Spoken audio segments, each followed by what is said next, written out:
components of projects that are replacing or benefiting your existing residents, as well as specifically any projects that could be benefiting development outside the planning period, or if there's any available DC reserves on hand which are applied to offset the project cost. There's also a statutory 10% discount which has to be considered for each of the general services which has been taken into account. So as you can see, not all growth pays for growth. There's some limitations to what we can actually fund from development charges. With that in mind, we have our costs eligible for DC recovery, and those costs are then distributed or delineated between your residential sector and your non-residential sector. Residentially, the charges are calculated on a per unit basis. Non-residentially, it's generally on a per square foot or per square meter of GFA, and then also, again, delineated between different types. Specifically in Scugog, it's commercial development, industrial development, and institutional development. So just to give a bit of an overview here, thinking about those capital programs and that capital cost that I was referring to, the capital program for the township equals $109.4 million. And what you see on the graph is that capital program distributed between all those different service categories that we've discussed. And there's a few things that I want to point out here on this particular graph. The Parks and Recreation component and the Township Engineering component, rightfully kind of make up the bigger proportion of that $109.4 million. Parks and Recreation representing $61.6 million of that, and your Township Engineering representing $32.7 million of that. And then obviously the other remaining services kind of fill in the gaps in terms of the balance of it. The other component is actually looking at, of that $109.4 million, you see between the different colors, your light blue one, which is your top component, represent DC collections, and that represents only $20.3 million of that $109.4. So of that total gross project cost that we identified, only a portion of that, a smaller portion of that, is actually being funded through development charges over this planning period. And all your general services up to library to general government is on a 10-year period, when your township engineering services over a little bit of a longer horizon to 2031. So it's really a very smaller component of that total program. Once we make all those series of deductions that I talked about, there's a portion of that project, which is a program about $20 million, which is going to be considered for development charge recovery outside the planning period, so beyond 2028 or beyond 2031. There's available DC reserves on hand to fund a portion of those projects. Tax-supported contributions represent about $23 million, and that's the share of the program which can't be funded from development charges, so it has to be funded from other sources, and that's going to be your tax base. And then a big portion of that as well is your grants and subsidies, which is also an important component. And that represents your blue component, and your blue bars in that graph, and that represents about $44.4 million. So we are anticipating or assuming that some grant funding is going to be come to fruition in order to pay for some of the capital costs that we've identified, and those are largely attributed to some of those parks and recreation projects that we have in our capital program, such as the indoor pool, as well as our Blackstock Recreation Complex Phase 1 and Phase 2. So the key message in here is obviously there's a pretty robust capital program, and township staff obviously has done a good job of helping us identify what those needs are relative to development, but understanding the limitations of the Act and what is justifiable. It's a much smaller proportion that can be funded and rolled into the calculation of the development charges. So keeping in mind the capital program itself and where the needs are, what we have on the next slide is the maximum allowable township-wide residential development charge rates. And what we have is the pie graph looking at the distribution of the total residential charges, and the table is actually the actual charges per residential unit. For a single and semi-detached unit, the rate is calculated to be $16,996 and is differentiated by dwelling unit types based on occupancy patterns. So it ranges down to your apartment rate of about $9,442. In terms of the pie graph itself is, what are the actual service categories that make up that total charge that we have? And generally speaking, thinking about that capital cost and where the pressures are, you see that your township engineering and your parks and recreation do represent the largest component of that total development charge that we've calculated. So township engineering represents about 48%, nearly 50% of that $16,996, and respectively your parks and recreation represents about 35 or 36% of that $16,996 total charge. Other service categories do represent the balance of the rate that we have calculated for each of the services.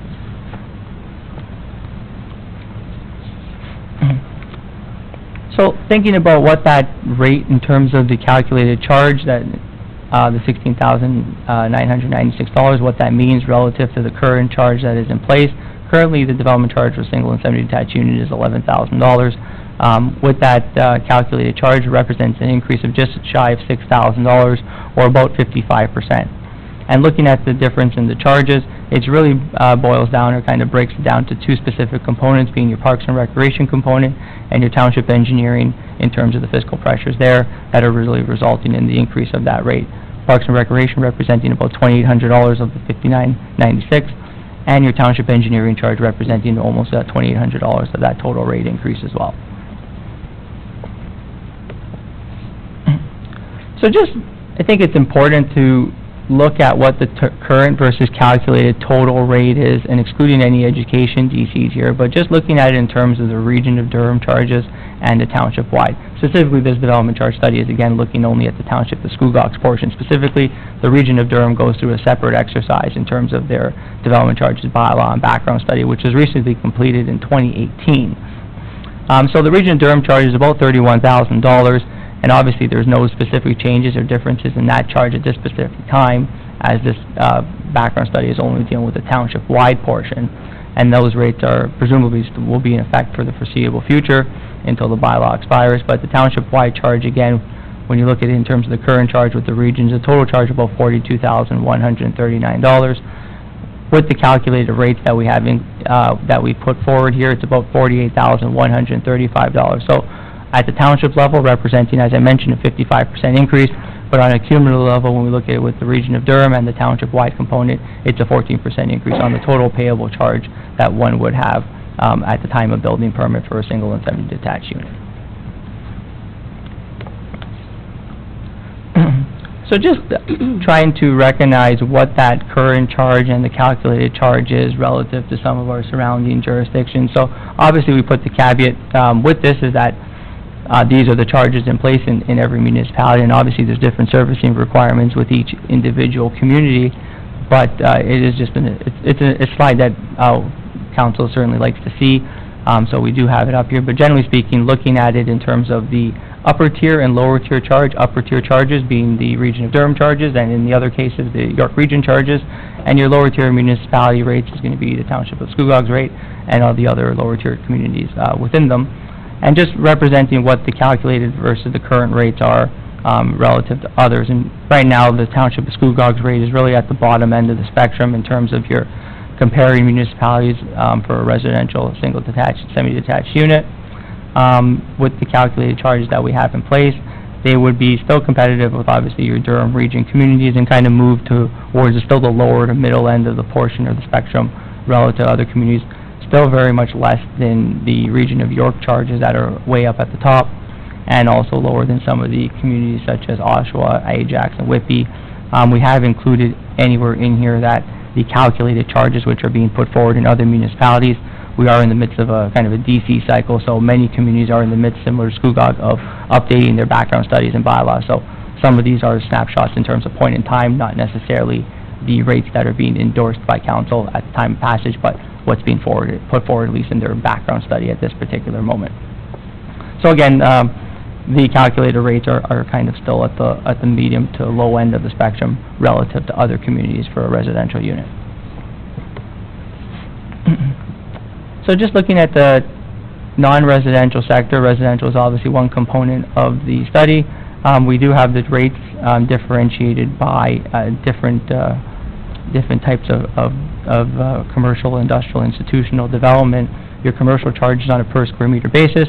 Obviously, you have the authority to levy it on a per square foot or per square meter basis. It's just a matter of changing the math there. But per square meter represents $101.20. Industrial charge is $53.06, and your institutional charge is $67.87 on a calculated basis. It's really the engineering charges that is differentiated by the different types of patterns and types of development there, where all your general services are calculated uniformly, regardless of the type of use or type of development that's occurring. And again, just keeping that into perspective in terms of the current versus calculated relative to the total rate per square meter, when we look at it from both the Regional of Durham side as well as the township side. On the commercial development charge component, combining both the region and the township is about $270.58 per square meter. When you look at the calculated increase of $29.43, it represents a 41% increase on the township-wide component, but cumulatively with the region of Durham, which is the lion's share of the rate, represents an 11% increase on the total quantum that would be paid at the time of building permit. In terms of your industrial development charges, again, looking both at the region of Durham side and the township-wide rate of $139.38, it would move to an increase of about $20.89 per square meter to $160, or just over $160 on the township-wide basis, a 65% rate increase, but cumulatively, again, with the region of Durham, it would represent a 15% increase on the total quantum paid. And these, again, are the maximum calculated rates that we have calculated under the development charges background study. So just looking at that in terms of putting that into perspective, in terms of where you sit relative to some of the comparing municipalities, in terms of your industrial rate, you're currently, again, on the lower end of the spectrum with the calculated rates that we have. You would be closer towards the kind of lower to middle end of the spectrum, again, in terms of your industrial rates. Still much less than what we see in terms of the region of Durham, and as well as some of the rates in Durham region, such as Ajax, Oshawa, and Whitby.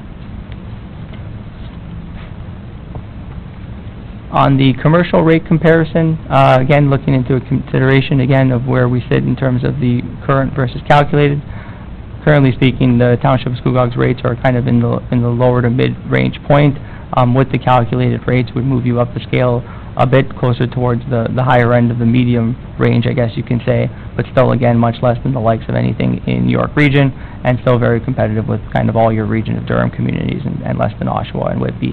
And really, the margin between all your region of Durham ones is on a quite close scale between all the residentially and non-residentially on the comparison chart. So it is a fairly close component to it. Again, largely because your Durham region charge is the bulk of it, and there's very, I guess, little room to differences between the lower tier charges that are in place at those communities. So that's the summary of the actual calculation perspective of the rates and what we've done. As part of the public process and part of what the township will be doing is obviously bringing forward a new bylaw to implement the development charges, and as part of that, there's been some key policy changes that we have looked at. Part of that is just looking at updating and kind of modernizing the actual DC bylaw itself with keeping in line with the region of Durham. So from an administrative standpoint, anytime we can be in line with the region makes for an administratively easier process on the township staff side to implement that bylaw. So we made those changes, and part of that results in the 50% industrial expansion. One of the bigger things that have come out of the region of Durham DC bylaw review is that statutory expansion. The building itself doesn't need to be attached to your existing building. It can just be on the same lot. So we've adjusted the language in this bylaw to accommodate that change on the region of Durham side. Cannabis production facilities have been excluded from the agricultural use exemption. So agricultural development is all exempt from development charges. It's a non-statutory exemption, but we've removed that component from the actual bylaw itself, so those would be charged and levied a development charge. Garden suites and secondary suites would be exempt from the payment of DCs under this bylaw, and there's also deferring of payments for housing services, so for affordable housing services, up to 18 months, which is again consistent with the region of Durham's DC bylaw that has been put forward. So just to go over some next steps here in terms of what we will be doing. Obviously today is a statutory public meeting. We will be responding to any written submissions that we received. Again, I mentioned we did receive 2 formal submissions, some point of reference clarifications, which we will provide those comments to. And we'll obviously be continuing dialogue with the Development Industries and Durham Region Home Builders Association, which did attend the public open house that we held on March 22nd. With that, I will, I guess, put that notice, at least in terms of the council, and there is some Development Charge Act reviews going on, which we made township staff aware, and there's pending changes coming under the legislation from the government. The timing of that, we've been told it might be soon, But I think as part of the written submissions and kind of the dialogue with the development industry, we'll be keeping council and the development industry obviously apprised of what those changes might mean for the township when that information does come available. So just to hear it from me at this point in time, there is potentially some movement in terms of what might come forward from the time of bylaw passage from what you're seeing here today, but the extent of that we just don't know at this point in time. The target for our bylaw passage is May 27th. 2019. The rates with that would come into force on July 1st of 2019. So it's about a month period in which there will be some, the existing rates would continue to be enforced. And then obviously following the actual passage of the bylaw, there are statutory notice requirements which we will help the township prepare to ensure that it conforms to the legislation and the Development Charges Act. That concludes my presentation formally. I'll be happy to answer any further questions council may have. Thank you very much, Mr. Marabella. Are there any questions from council? Councillor Watton? Thank you, Madam Mayor. Thank you for your presentation once again. I'm getting clearer every time I hear you. My question is, if this is passed, can it be appealed, or can portions of it be appealed? Through the mayor, there's a 40-day appeal period once the bylaw is passed, in which anyone can appeal the bylaw. So, would it be appealed, when someone appeals it, is it appealed in its entirety, or can it be appealed, I'm basically referring to the cannabis, where we are not recognizing it as an agricultural exemption. Right. So if someone was counting on that, could they appeal that portion of this bylaw? Through the mayor, they would appeal the bylaw itself, and it'd be the entirety of it, with obviously the focus and the appealing component to it would be the definitional component to it, or the component surrounding that. But okay, so if something is appealed, even with the commercial or any of it, and they have 40 days to do that after it's passed, right? Is that still, how does that affect us if ours expires whenever it does? I can't remember the date now. Yep.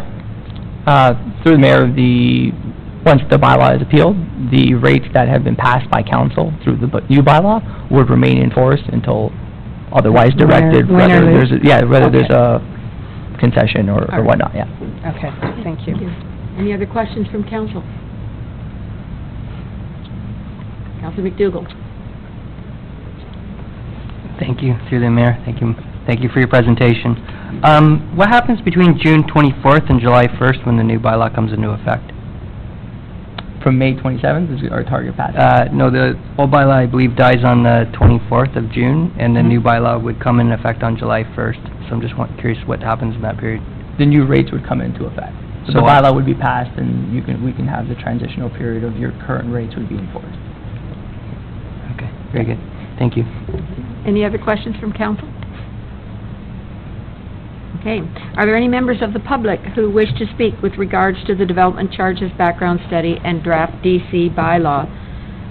Please proceed to the microphone and state your name and municipal address for the record. Is there anyone else who would like to speak?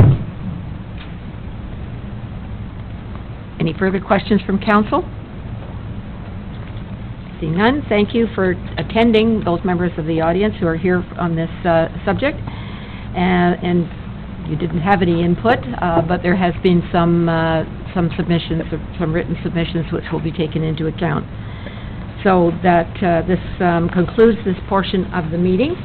And with council's indulgence, we can move now to page 101, item number 9.2.1. Regarding the statutory development, the development charges bylaw on page 101. I'm looking for a mover for the recommendations.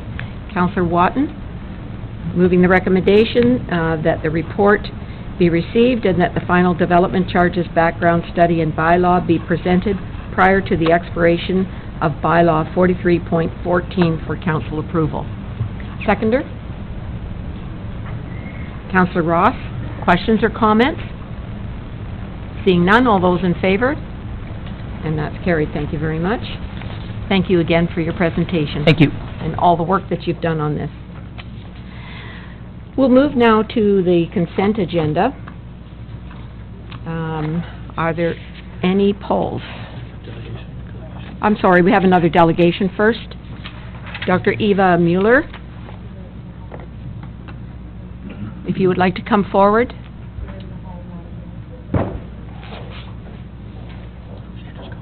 Okay.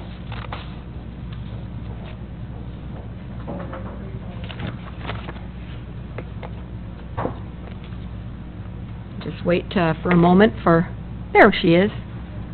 Please be seated. And make sure that the red button is pushed and is on. Welcome, Dr. Mueller. Please go ahead. You have 5 minutes. Thank you. Thank you, Madam Mayor. Madam Mayor, Council, and staff. Can you pull the microphone closer to you, please? Thank you. Yes. All right. I am requesting Council approve the demolition of 221 Mary Street. I am submitting my professional engineer's report to support my request, and the subcommittee is relying on their heritage consultant. I reject this latest writing by Peter Walkwell. I've never seen a writing so poor, nor so one-sided. In it I find defensive words, and written by a self-proclaimed volunteer, no less. A report must stand on its own merits and not lash out. Time and again I have presented professional opinions from actual professionals. This issue before you today is a structural issue and not an issue for Peter. He's not an engineer. How can an engineering issue be rightfully assessed by Peter? I repeatedly present professional opinions, and each time Council relies on him. Peter says the house has knob and tube wiring. Well, it does not. He says it's an early 20th century house. Well, it's not. Your designation says that it was built in the early 20th century, and official records show that it was not. It was built in 1951. It's Council's fault that they don't believe their own records. Who keeps such poor records? According to the historic architect, it's also not even close to being an example of an arts and crafts bungalow. And the architect ought to know. He's a historic architect. This house was built with salvaged materials, and I know why. It was built a cheap house and in the dirty downtown. Some of the wood that they scrounged has been in a fire. Imagine saving this. No wonder it's falling apart. I hope Council does not lose sight of the professional engineer's opinion. I put in the request for a demo, and all Council does is shuffle me over to the hysteric subcommittee. Dr. Mueller, this council is committed to conducting all business with Yes. respect, and that includes everyone. Yes. This council and all delegations, all staff. I just would caution you to keep that in mind. Please go ahead. Thank you. So, well, we had the meeting, and Dan Stone suggested that I patch it up. I mean, he's not an engineer either, and no one else is on that subcommittee. So, please don't tell me that you're relying on their recommendation. You now have a professional engineer's opinion before you. This house has been coming unglued way before my watch. From the start, it was built by patchwork. It's a patchwork house made of reused pieces, and now the threads are pulling apart. So, that brings me then to another point. Now, Council has also approved a demolition of houses, I believe on the corner of North and Water Streets. And what's there now? An open area parking lot with room for lots and lots of cars. That's what the passerby sees, a big wide open, airy parking lot. Well, the precedent has already been set, and not by me. Mr. Walkrall speaks of knocking a tooth out of the smile if this house on Mary Street gets demolished. Well, 221 Mary Street is not original, and 209 is not original either. And there's two houses missing behind the old Shoppers Drug Mart, and then in the next block over, there's also two houses missing there. So, please see the reality. The house has done its time. This is a sincere request for demolition of this house. The fact that I'm here proves that I shouldn't have to be here. I know that in the Heritage Act, the wishes of the owner are disregarded, but we're not here today for my wishes. Council, I ask you, just because the Heritage Act gives you this power, please don't force me to be saddled with this mess. Base your decision today on the seriousness of the condition and rely on my professional engineer's report. Do the right thing. Approve the demolition. It's time to put this house down. Thank you. Thank you. Are there questions from council? No questions? Councillor Brown? Dr. Mueller, if you would just... Please be seated while we... If you would please just sit for a moment. Thank you for your submission. I understand that when you own a home, that you're responsible for the repairs in that home. Would you see it that way? Yes, yes, I do. Well, then, you're faced with a building that needs repairs. I found out about it just recently with this engineer. How long have you... Go ahead. How long have you owned the home? Oh, I'd say since 1990. Okay, and you only found out recently that it needs repairs? Yes. How can you Well, explain that? Because the way it's constructed, it requires these repairs. I think these things have happened over time, and they just I've just become aware of them now. But you've owned the home since 1990. Yes, yes, So you've only just become aware of yes, problems with a house that you own now. yes. Have you gone about looking to repair the home in any way, shape, or form? Have you got estimates of repairs done? Do we have any of that information from you? Well, it's quite costly. Yeah, it's very costly. But you don't have any, I can take it from that you didn't pursue any repairs on 221 Mary, is that right? Oh, yes, I have. You have? And in order to do some of the work, it would need to be lifted, and I've spoke to two movers, they don't want to lift it. So if I were to ask you for proof of that, those estimates or an estimate on repairs, you would be able to supply those to us, would you? Yes. When you spoke to the Heritage Committee, I understand that you were asked, and I wasn't there that day, I understand that you were asked if you would work with the committee to develop a concept that might work for both sides. In other words, maybe there's a middle ground here that we could explore. Have you any thoughts on that at all? I understand that there was no response as such. Well, for me, the repairs would be too costly, and weighing one against the other, I don't feel that I could do that. That your property is designated heritage, Yes, and Yes. as a homeowner in this town, you're probably obligated to pay for repairs and fix things. yes. But you have only done some, but you haven't done much, and you don't have a record of a lot that you need to do. You know, sir, it was built before the building code came into effect. So it was built with what my architect has told me has been reused materials, and even right down to the windows.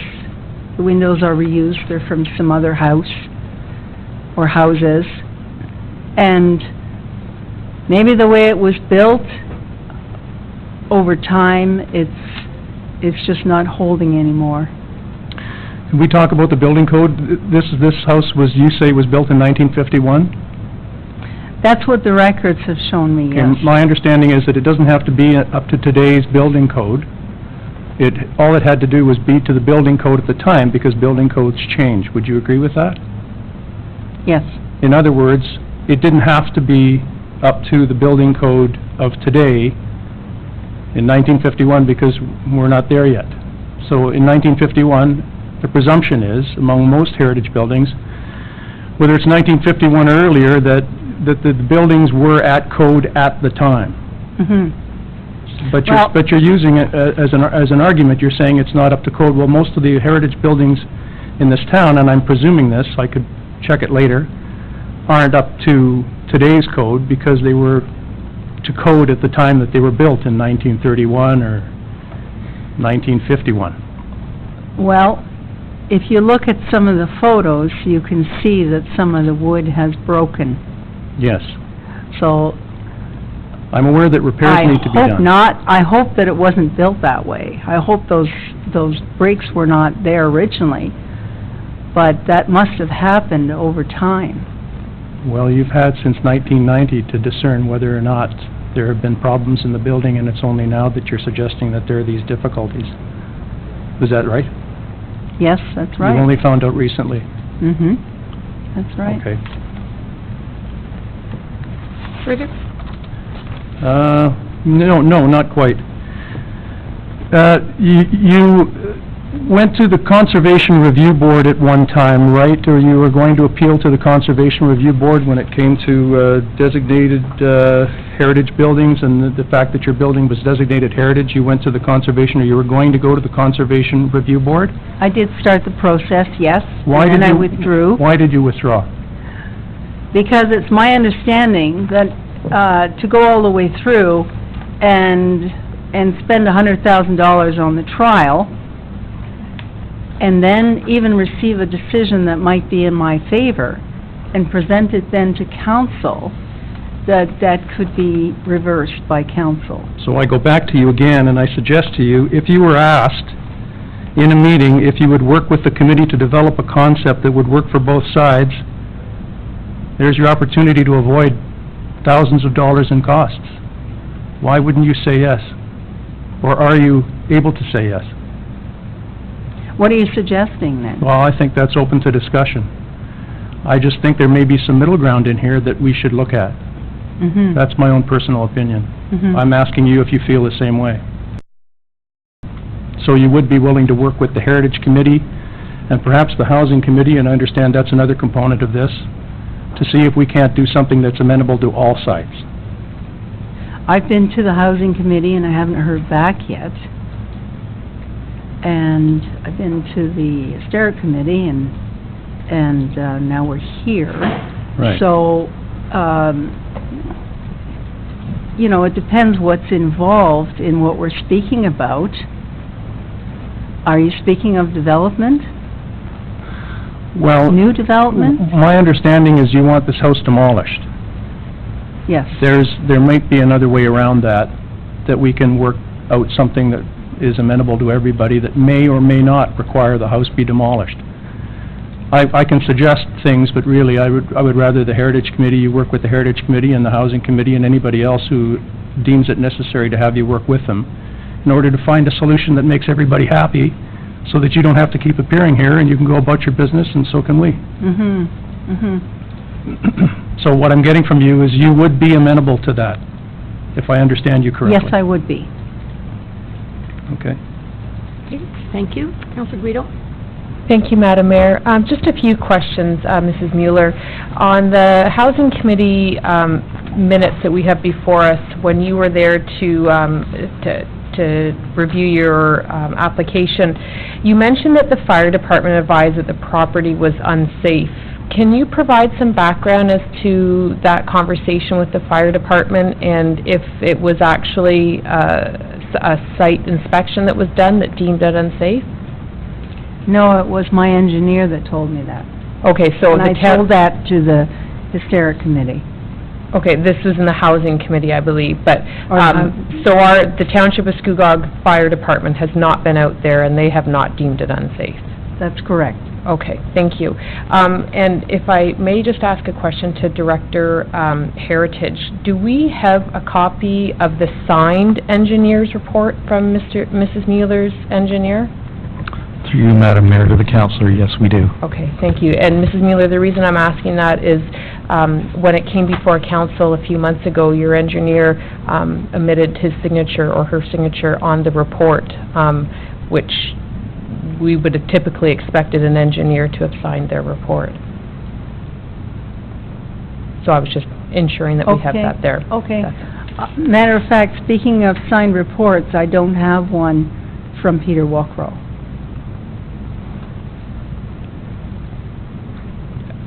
I'm not aware of whether we hand out or provide signed reports. I would just say that Mr. Walkrow would be reporting to the Heritage Committee, correct? And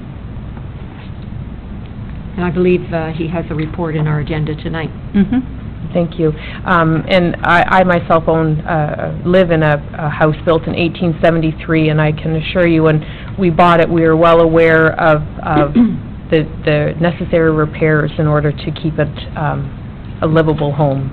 So I'm aware of the expense that has to go into that. Thank you, Madam Mayor. Thank you. Any other questions? Councillor Watton? Thank you, Madam Mayor. Ms. Mueller, I'm pleased to hear that you would consider options, because when you presented to the Housing Committee, which in our minutes that are enclosed in this agenda, there were several options discussed, and none of them were concrete. They were more given to you to be a tool of tools for consideration, and based on your comment to Councillor Brown, I'm glad to hear that you would consider that. I recall last term we had a similar situation with a house that was designated heritage, and it was a very upsetting journey at some point for the owners, but eventually they did work with Heritage and with staff, and they have a beautiful home, and they maintained the heritage components that were important to be part of this community. So, and in reading the compliance review report, and respecting that 1950, the OBC would be different, my question is, when someone, and perhaps this has to be directed to Director Heritage, if it was built in 1950 and it no longer complies, is that a reason for concern for a building? Well, it would fall under a different section in the OBC. Right. Yes. Okay. So, as long as everything is structurally sound, then then there's a good possibility it could comply, but it is a different section for historic buildings. Director Heritage? Through you, Madam Mayor, to the councillor. I have the excerpt from the 2012 building code, which is the current building code in place regarding existing buildings. And it says that only the areas or portions of a building being renovated or other parts of a building adversely affected by that renovation need comply with the requirements of the code.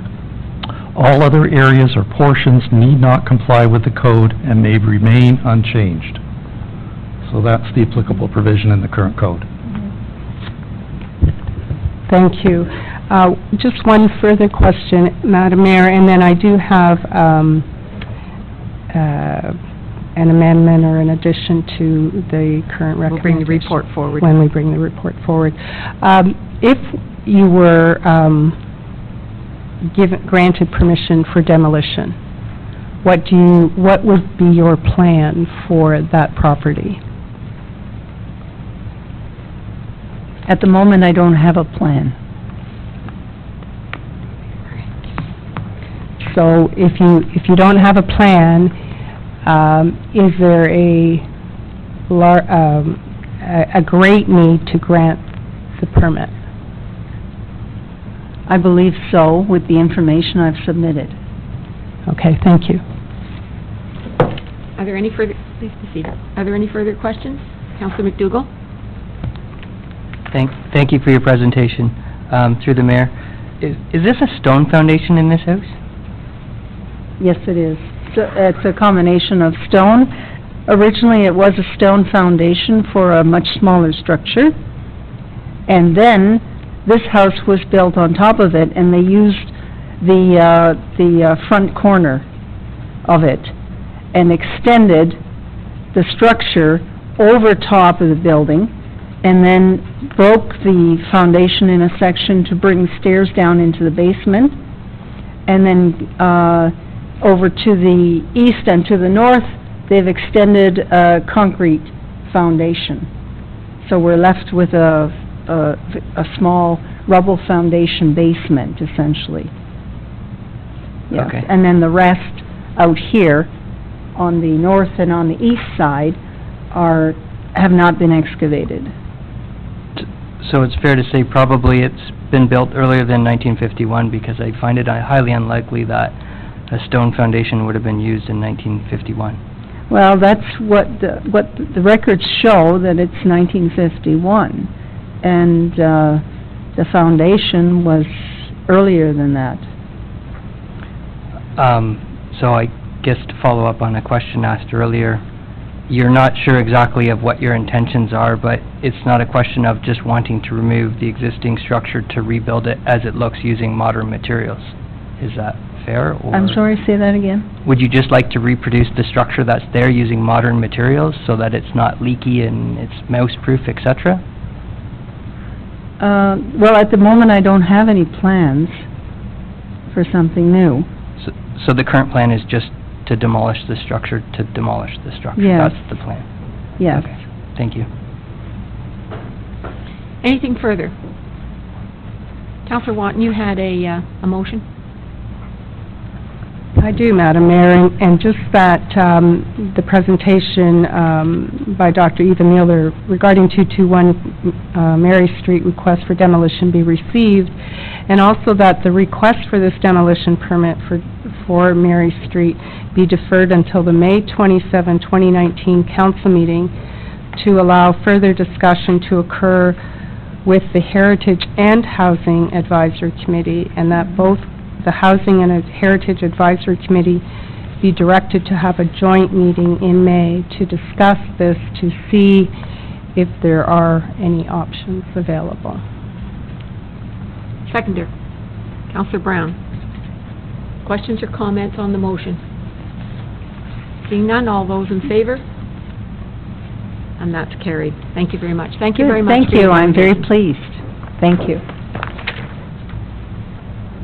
Okay, now we will move to the consent agenda.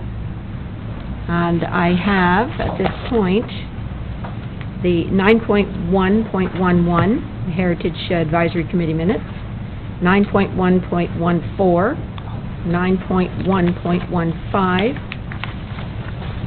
9.2.2, and 9.2.4. Are there any others?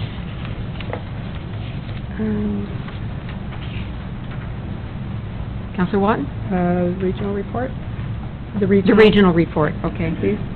And that is 9.2.6.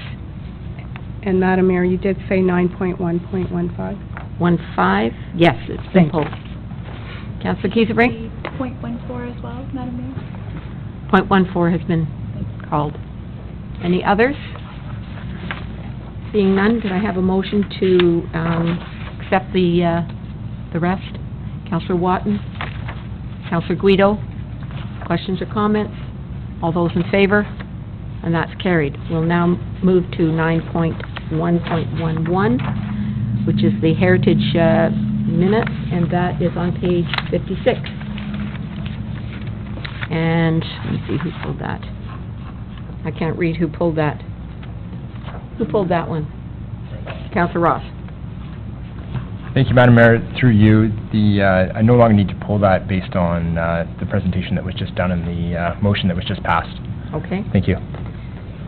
Say, I need to move, will you move the report then? Correct, yes. Okay. Seconder? Councillor Watton. All those in favor? That's carried, thank you. 9.1.4, the BIA seasonal patio recommendation.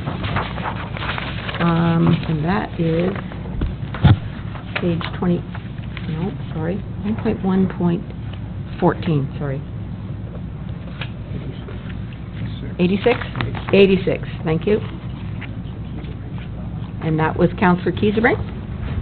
Thank you, Madam Mayor. I would just like to, for 9.1.14, Yes. That the minutes of the Port Perry Business Improvement Area Board meeting held April 9th, 2019 be received. Save and accept this change that the seasonal patios for the 2019 season be limited to a maximum of 10 parking spaces within the Port Perry BIA district, given that the BIA have provided their endorsement of the increase from 8 to 10 spaces. Thank you. You're going to move that? Okay. Yes, please. Councillor Kieserbrink, Councillor Brown seconding. I have to recuse myself because it You're right. involves patios, and my son works for Marwan's. Thank you. I'll second that. Seconder, Councillor Watton. Questions or comments? Seeing none, all those in favor? And that's carried, thank you. Councillor Guido, you had you wanted this pulled as well, but you're okay? Okay, thank you. 9.2.2, and that is the Canada Day. 1.15. Oh, I'm sorry, yeah, sorry, 9.1.15, page 98, right? Sorry, 96, page 96. Councillor Watton. Thank you, Madam Mayor. I just wanted to note that the minutes of the Second Housing Advisory Committee be received, save and except for the recommendation regarding the committee composition, which shall be approved, and a representative from Community Living Durham North be added to the committee composition. Okay. Seconder? Councillor Guido, questions or comments? All those in favor? And that's carried. 9.2.2. Sorry? 271. And that was Councillor Ross. Thank you, Madam Mayor. Just have a question in regards to this report. Go ahead. It is going, in the report on the, let me find the right page here, page 274, under 2.8, Security and Police Update. I'm not sure what staff to direct it at exactly, maybe the CAO would. Oh, Ms. Coleman. Director Thank Coleman. you, Director Coleman. Within it says the Durham Regional Police Marine Unit has been contacted to patrol prior to the fireworks. Is there any response as to if they will be patrolling the area, and if not, do we have secondary procedure in place? Through you, Madam Mayor, to the Councillor, we have, since the timing of writing this report, received a response from DRPS, and they will be providing a Marine unit for the Canada Day event, so it's covered. Great, thank you very much. Move the report. I move the report, please. Thank you. Seconder? Councillor Kieserbrink? All those in favor? And that's carried. Thank you. 9.2.4, which is on page 282. Councillor Ross? Madam Mayor, just point of order, I'd like to make an amendment to the agenda to move to point 11 to appear and speak 9.2.4. I'd like to move that. That's a mover to amend the agenda. Councillor Kieserbrink, seconding. Questions or comments? All those in favor? And that's carried. So we will now move to the page, where are we? What page have you got that for that, Councillor Ross?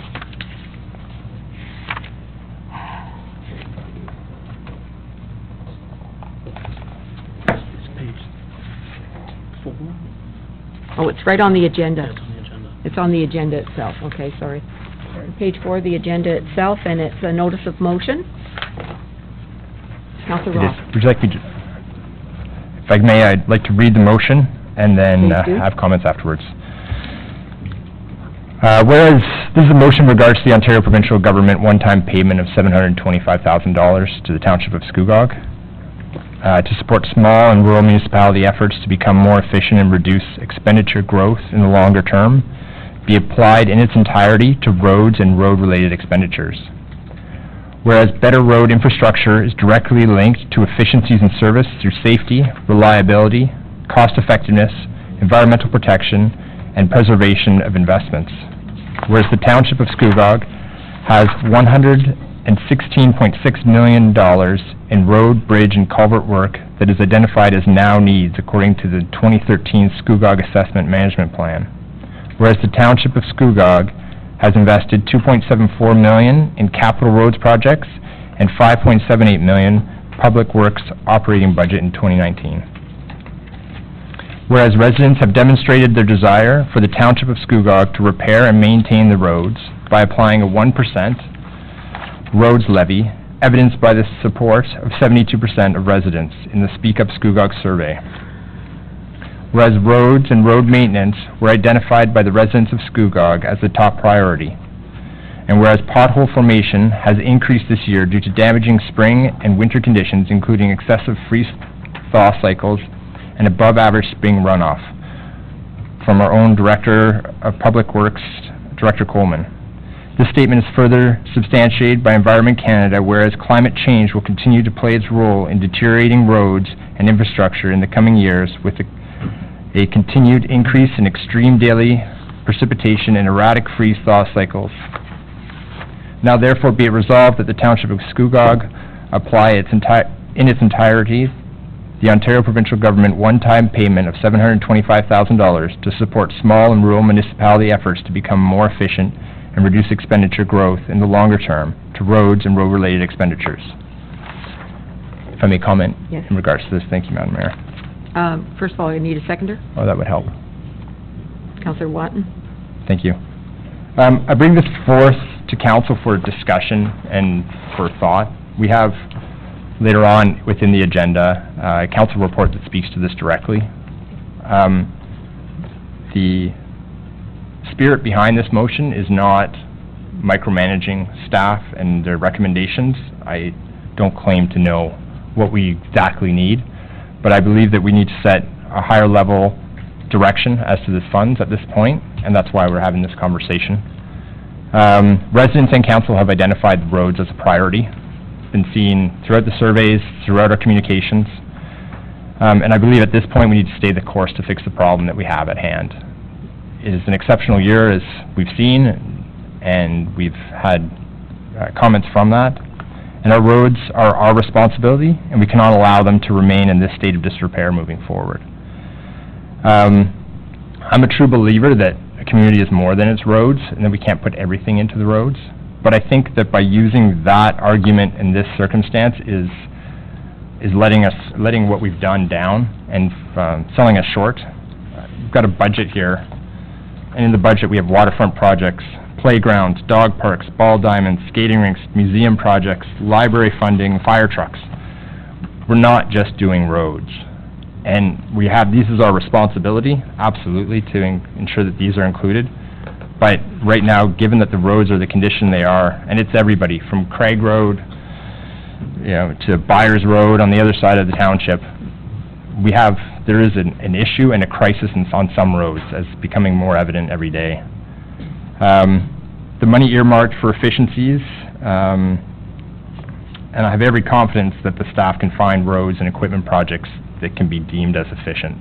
I don't think that that's our concern, is that we don't have enough projects that would fit in the spirit of the provincial government's giving us of this money. So I ask I hope this generates some conversation and debate, but I believe that our responsibility is the roads, and if we don't act now, that we are just continuing to push the buck down the road, which some can argue that that's where we are now, and that this has been handed in our lap, so. Thank you, Madam Mayor. Okay. Comments or questions? Councillor Brown. Through you, Madam Mayor. Good on you, Councillor. I think you're very earnest in the way you speak, and you make a lot of sense. The one thing I would ask, if we're going to devote this money to the roads, can we not argue about whether we should use first or second grade asphalt? Can we please ensure that when we fix the roads, seriously, when we fix the roads, and, you know, with all due respect to other conversations we've had, which I'm fine with, I voted for, but let's use the money to make good roads, not look for another way out because we have a cheaper alternative. If we're going to do it, let's do it right. That's all I have to say on that. Thanks. Other questions or comments? Mr. CAO? Thank you, Madam Mayor. I'd just like to comment that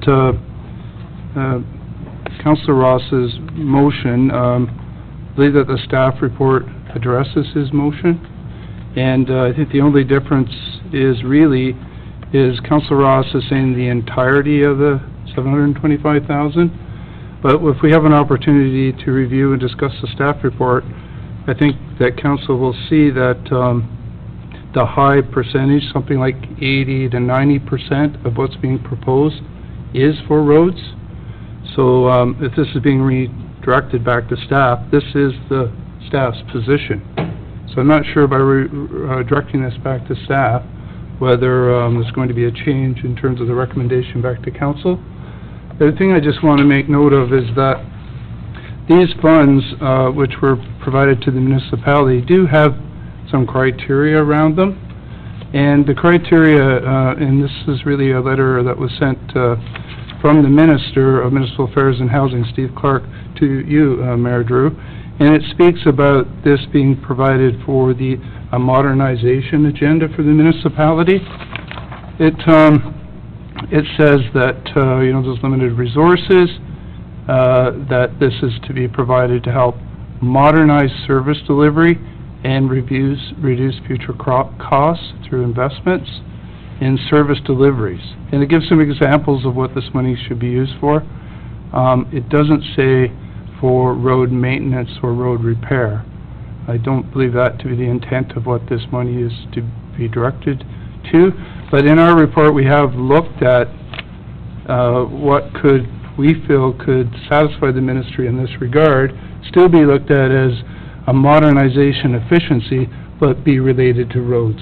Staff have recognized the need to improve roads and to provide assistance in providing for better roads, and I think that's addressed in our report. Thank you. Councillor Guido? Thank you, Madam Mayor. To the point that the CAO just made, I was here the day that they announced, or that MPP Lindsay Park was here to announce it, and I don't remember verbatim what she said, but I believe it was somewhere along the lines of we were able to use this at our own discretion, and that the province wasn't going to micromanage how we were spending the funds. But that could just be my recollection.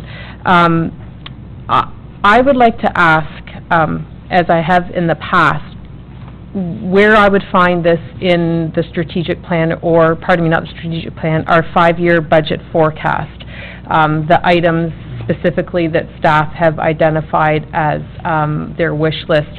I was amongst several councillors that day who were elated over the funding announcement, but also viewed that council should have some sort of say into how that funding is spent, much to like the budget for wish list that we're asked for every year. So I was hoping that this would be more of a dialogue between what staff feel is important versus what council would like to see addressed as well.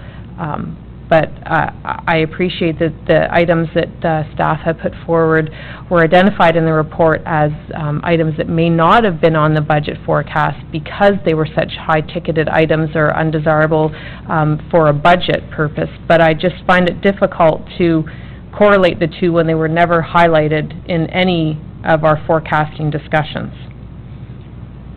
Would you like to address that? And I think JP probably with the audiovisual upgrades and the radios. Go ahead. All right, yes, thank you. Appreciate that. And again, staff reports are brought forward and ultimately recommendations are made to council based on staff expertise and the technical knowledge we have of what's before us. But at the end of the day, of course, it's council that will give directions with respect to those recommendations. We just respect that we like to provide what we feel is the best professional advice.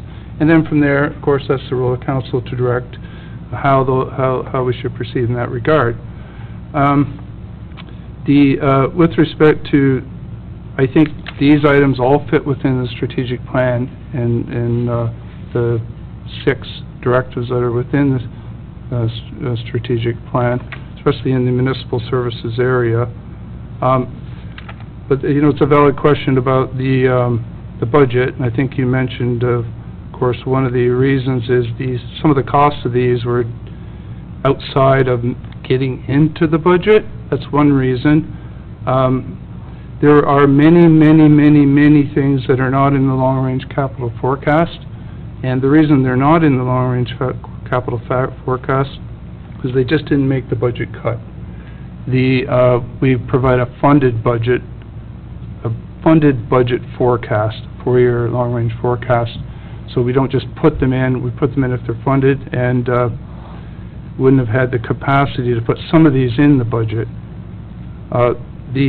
The Great All excavator, there is a budget line item with respect to an excavator that I believe is in year 2 or 3. I don't have that right in front of me right now. Ms. Coleman's may be able to help me with that. Year 3? 2020? 2021, thank you for that. And that particular item is a replacement backhoe at considerably less cost. But again, we were looking at that time of balancing what we could afford, and a replacement backhoe was something we could fit into the budget versus a Great All, which is more desirable, which doubled the cost. Now we have an opportunity to provide what we think would be an asset to road maintenance, and would either replace that or delay the replacement of that item. And customer service feedback, I explained, we didn't ever think we'd be able to afford this type of software, but it is very much desirable and very much needed. The radio systems are directly road related. We'll be provide our works group with the ability to communicate within each other. Not only that, but to be able to communicate with the EMS, fire department, the police in terms of an emergency. And back to the customer service feedback tracking software, we took a look at the percentage of items that we're trying to track from the public, and it's about 50% come in from roads. We don't have a good system to track those. We don't have a very good system to look at these from a global sense. If we had a system like this, we could better prioritize our work. We could have a better understanding of roads, where the problems are comprehensively. We have many systems within the municipality, and this customer feedback area is not working well. So about 50% of that cost, as a minimum, services roads. So if you take 100% of the Great All excavator, 50% of the software, 100% of the radio, if you add up those percentages, it's about 88% of what we've proposed, pardon me, we feel is directly related to roads. Thank you. Thank I don't you. know if Did you want to add you anything? had anything or not. Go ahead. Thank you, Madam Mayor, and through you to council. Just on the comment with regards to things that are not in the budget, the additional 10,000 we requested for the council chambers AV upgrade is approved in 2019. So council have already approved that, so that is a budget item. Again, just trying to be fiscally responsible with regards to the budget and the taxpayers' money, is we didn't add some nice-to-have items in there. And now got this money, it's not coming from the tax base, so we thought, okay, well, now's the opportunity to throw an extra little bit of money at this project to get some of those nice-to-have items. On top of that, our manager of IT has been organizing quotes for the construction for that project, and they have come in a little bit higher than we had expected as well, so that would work in with that also. So that's just an item that is within the approved 2019 budget right now, and it's just a project that we did leave some things out of, just trying to be fiscally responsible. Thank you, Madam Mayor. Thank you. With respect to the AV upgrades, would any of the work that is proposed here be of benefit to the viewing audience? Thank you, Madam Mayor, and through you to council. Yeah, all of it.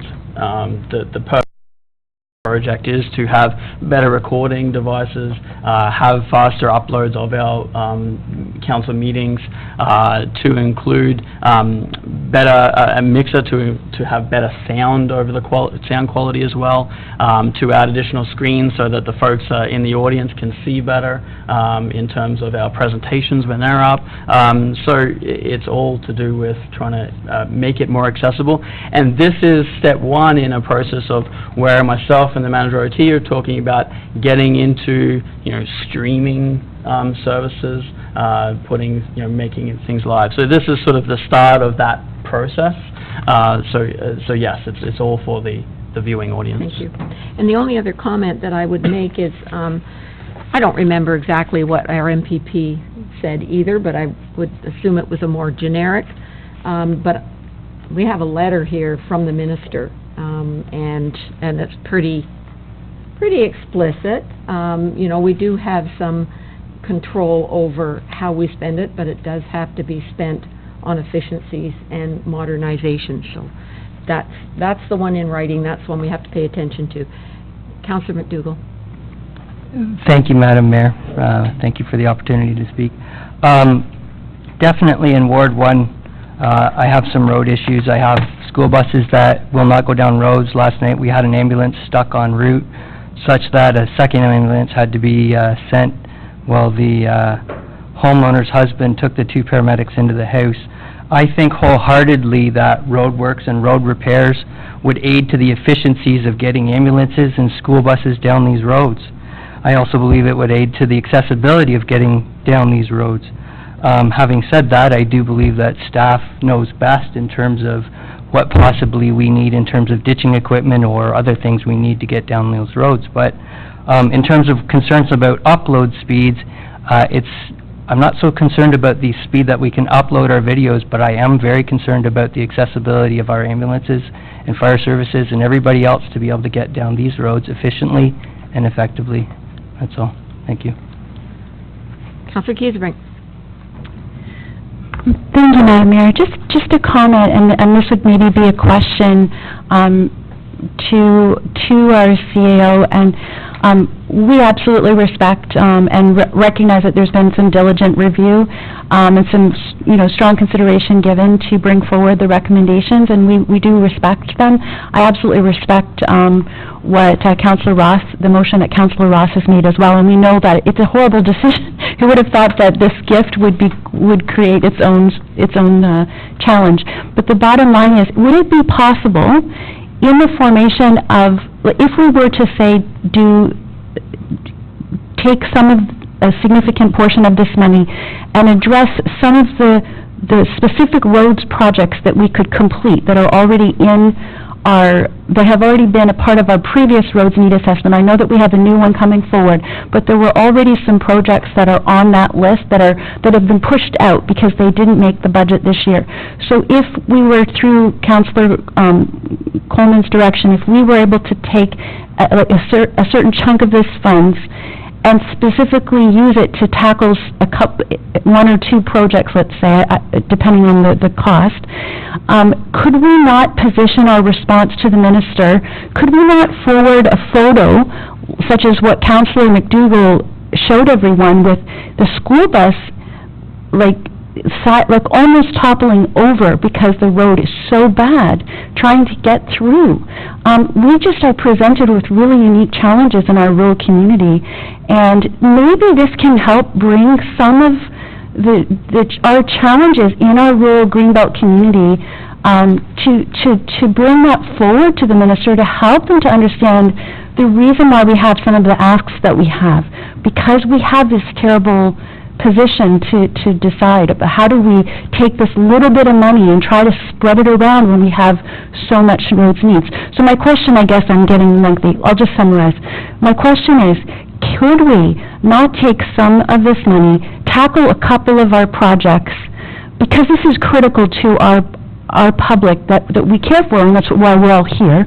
Could we not do that, and at the same time position in our letter that this is in keeping with what you've asked us to do, but here's why we believe it's in keeping, and can we not put a photo in so that we can then give that support, but at the same time really put this directly into roads? I know that equipment would be amazing, but for people that live on these roads today, buying another machine, I know it's a good one and I know it will make us more efficient, but right now, these people are in a desperate place.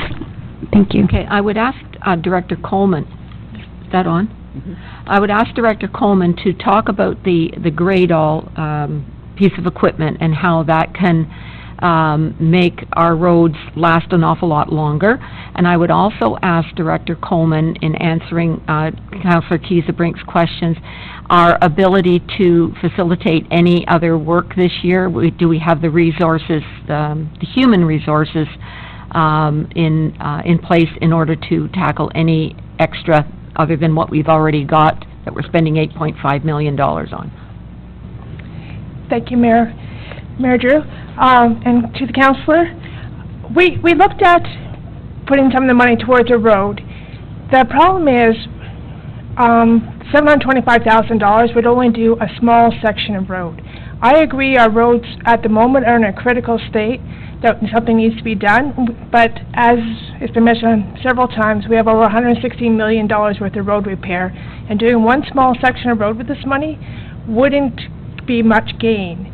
We're recommending buying the Gradall excavator because it would benefit potentially over time all of our rural roads. And maintaining a road isn't just about the surface of the road. Water is your enemy with road construction. You need to get the water away from the road.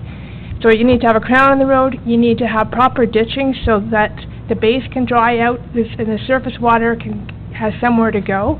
If you drive around our rural areas, you'll notice a lot of places there aren't ditches. Water sits on roads, and you'll see that's exactly where the pavement is failing. So getting the water away from the roads and the road bases is very important, and that's what this Gradall will do.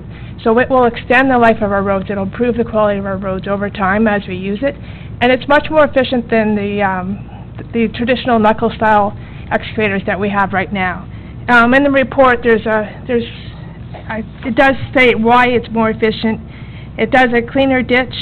The arm is a lower profile, so you can get under hydro wires, under trees. You can get to more awkward places that you can't get to with a regular excavator. It has a greater reach, and even at the full reach, it has full power, whereas a traditional knuckle-style one doesn't have full power at full reach. It's better safety for the operators. They can see better, and it's easier to use. The existing excavators we have now travel at 20 to 30 kilometers an hour. So if you're going from Port Perry to Seagrave, it takes them quite a while to get there.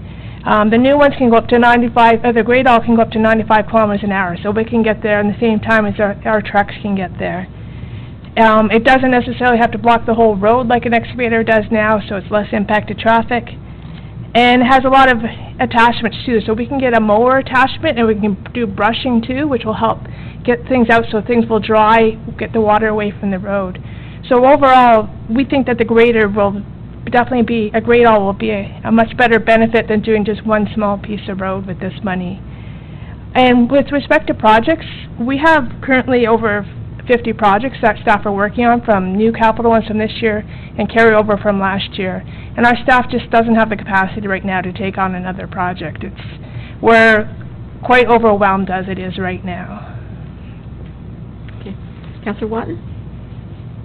Thank you, Madam Mayor. And to Director Coleman, further to your discussion about the Great All, given the deplorable state of some of our roads right now, and given what I understand to be a greater efficiency if we had a Great All, would we be able to address those concerns more quickly, i.e. some of the ones that Councillor McDougall has referenced, which are absolutely very scary?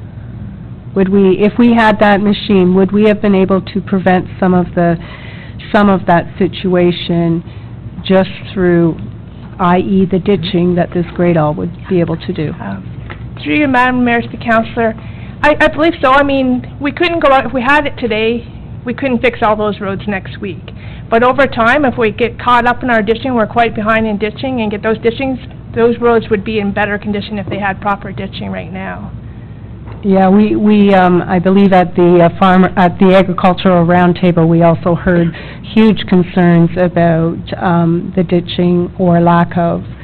So, for myself personally, and I do support the purchase of a Great All.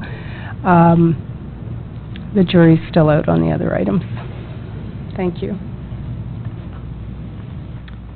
Councillor McDougall? Thank you, Madam Mayor, through you, to Director Coleman. Is the purchase of the Great All replacement for the wheeled device, or for the wheeled excavator in 2021? Or will we have all three machines? Through you, Madam Mayor, to the Councillor, we will only need 2 machines afterwards. So we'll keep one excavator and we'll keep one Great All. The timing of 2021, we'll have to look at when it's budget process next year, because we have 2 very old excavators right now, if that's the highest priority, like if we want to replace the other one. But we can reduce to 2 machines after this. Very good, that's good, thank you.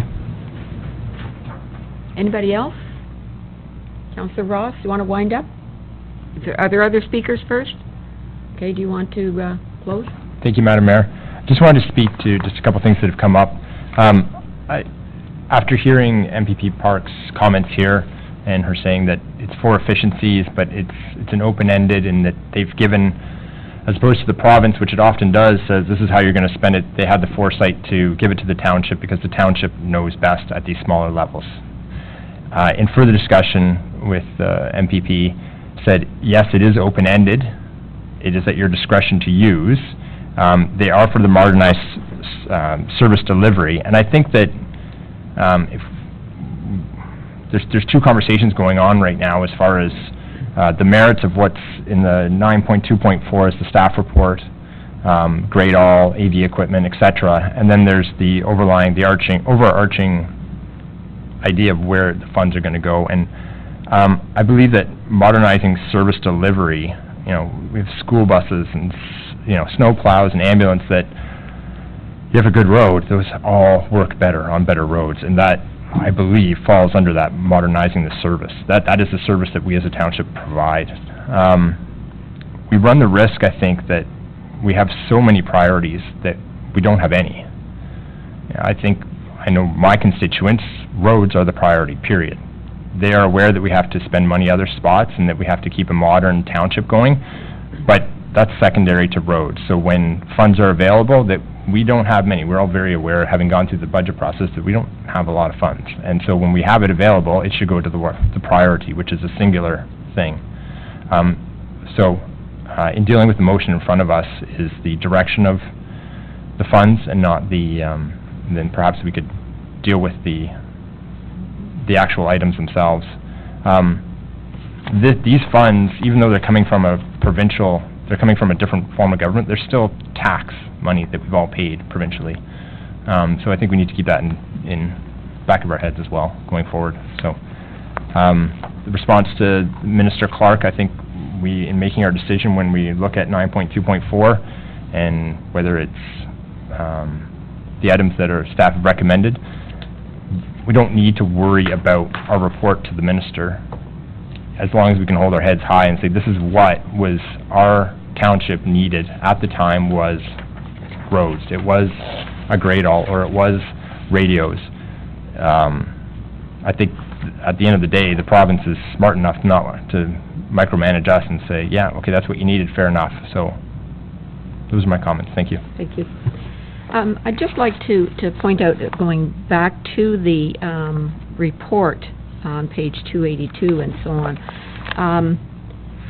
keeping in mind that we got gas tax funding and 100% of that goes to roads, we've determined that 88% of the provincial is going to roads when we factor in that over 50% of the tracking software is related to roads.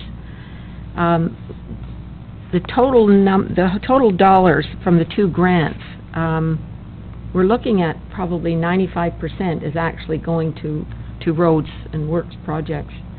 I just want you to keep that in mind, and also that roads projects are definitely the #1 priority in this township, but we do have other priorities as well. You know, we can't throw out everything else. In my opinion, I think that we have to pay attention to all of our priorities in the township. So, with having said that, if there are no further questions or comments, I'll take the vote on Councillor Ross's motion. All those in favor? Oh, Councillor Guido? Thank you, Madam Mayor. May I ask a question? By voting in favor of Councillor Ross's motion, does that take off, does that remove the grade-all from the table, or does that just remove any non-road related projects from the table? I just want to understand, if I vote in support of this, does that mean that physically a road will be repaired, or does that mean that it'll be directed towards road related projects?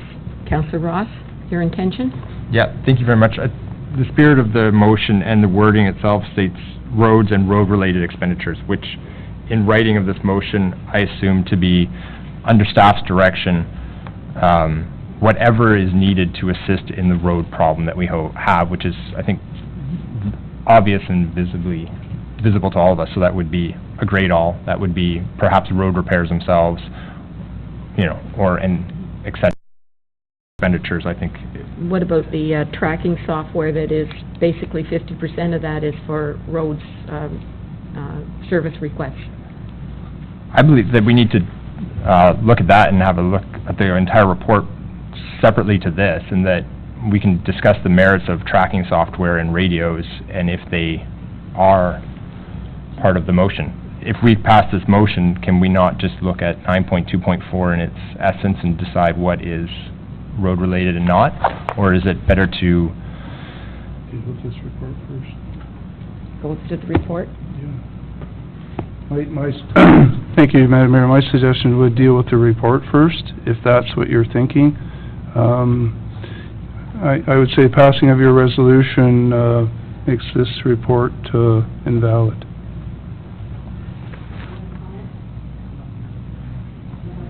Gloria. Yeah, you could agree to refer the motion to after the report. Can we do that? Through you, Madam Mayor, to council, yes, council can defer it till after they brought it forward. You can move it back if you like. That's up to council.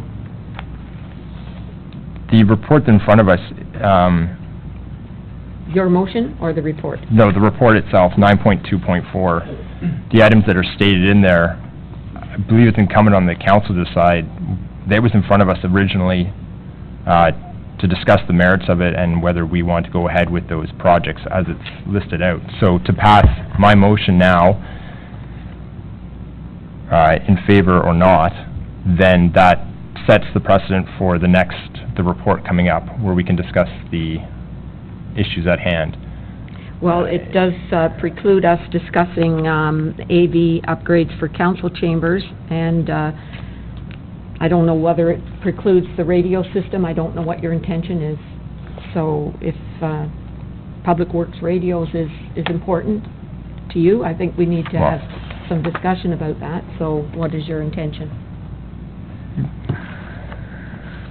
I believe that, yes, I believe that the individual merits of those suggestions are important. Radios, I believe, based on staff's interpretation of why they're there, would fall under a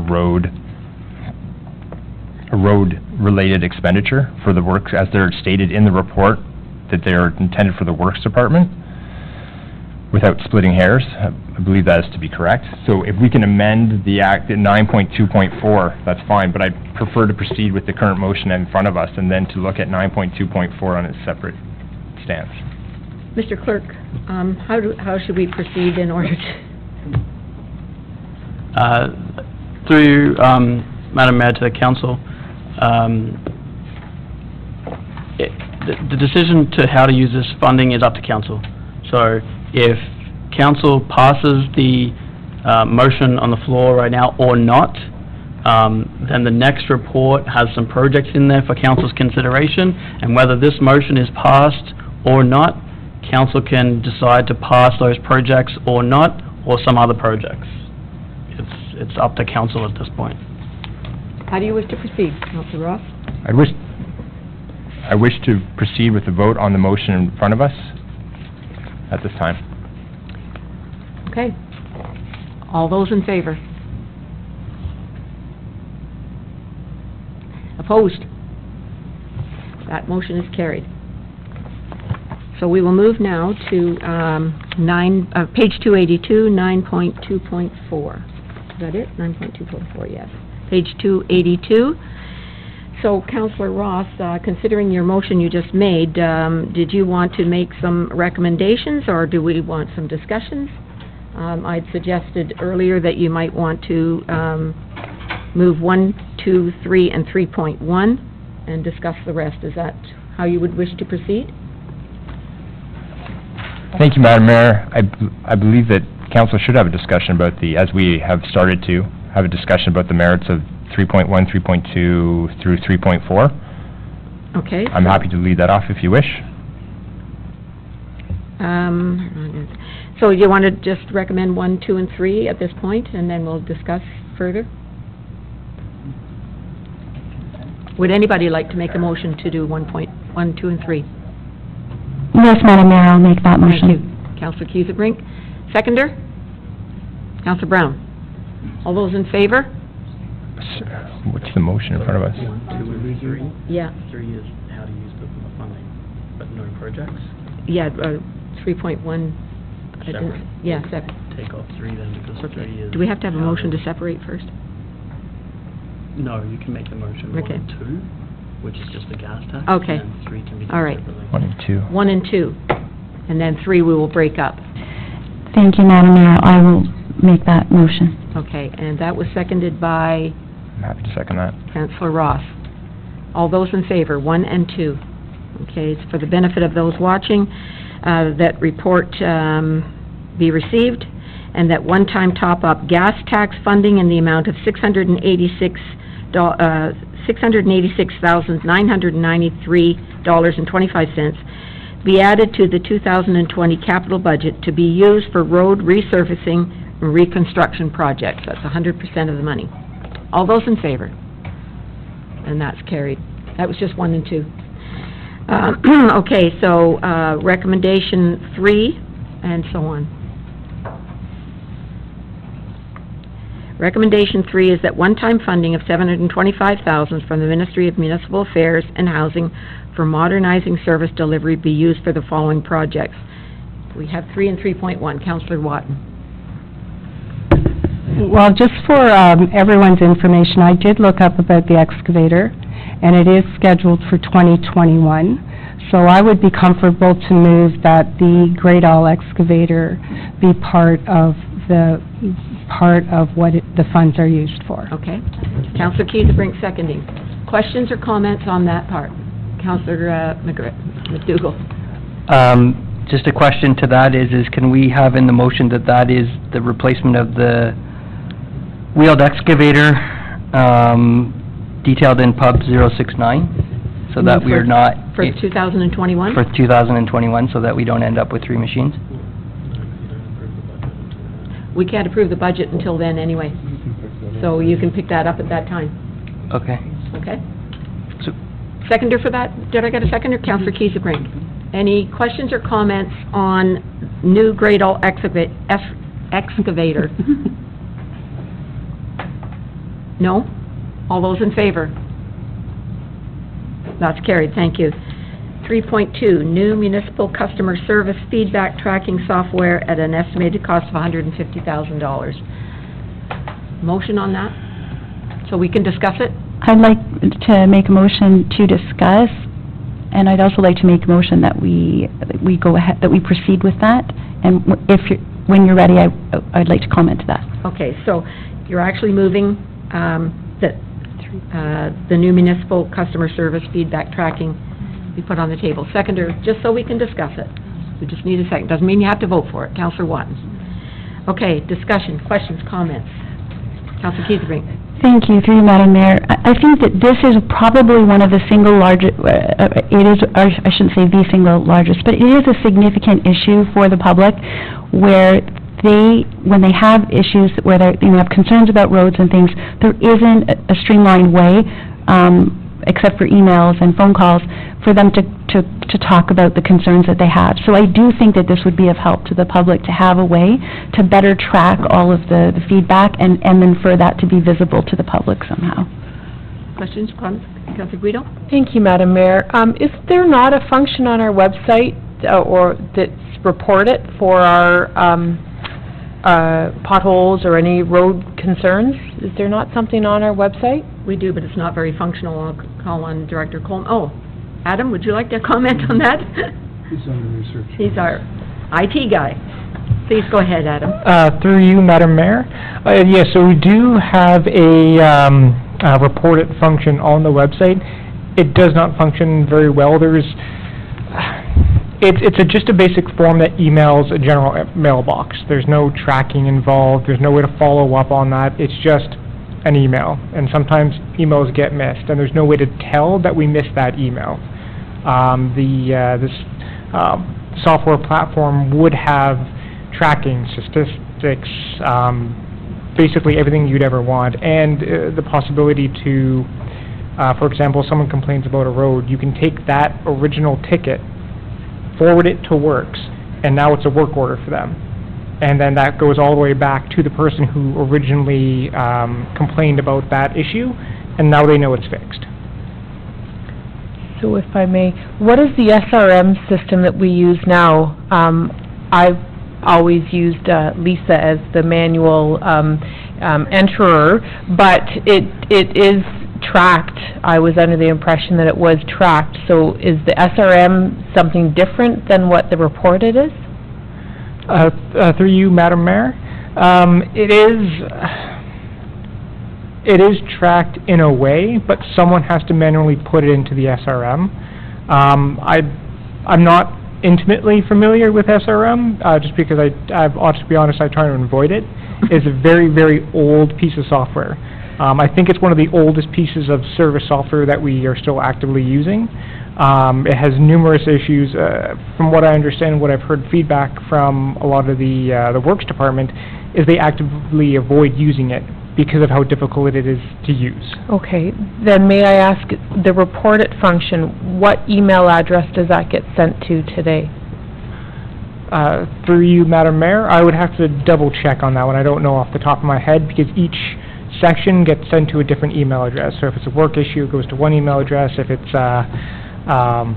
just a general complaint, it goes to a different email. Would it go to an individual, so jguido@scugog.ca, would it go to a specific person's email address? It's a generalized mailbox, like roads at Scugog or something to that effect. But each department would have in their roles and responsibilities someone monitoring that email address? Ideally, yes. Okay, so it may get missed, but emails typically work that they get sent and received, and whether or not they get actioned or not is something different than whether or not they're received, right? Okay, all right. Thank you.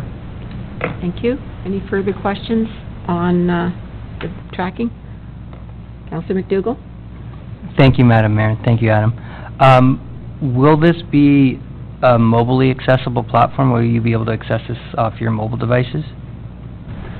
Through you, Madam Mayor, yes, so one of the big features to go with a modern system is it's all cloud-hosted, so it's easily accessible through either a website or an app on your phone natively.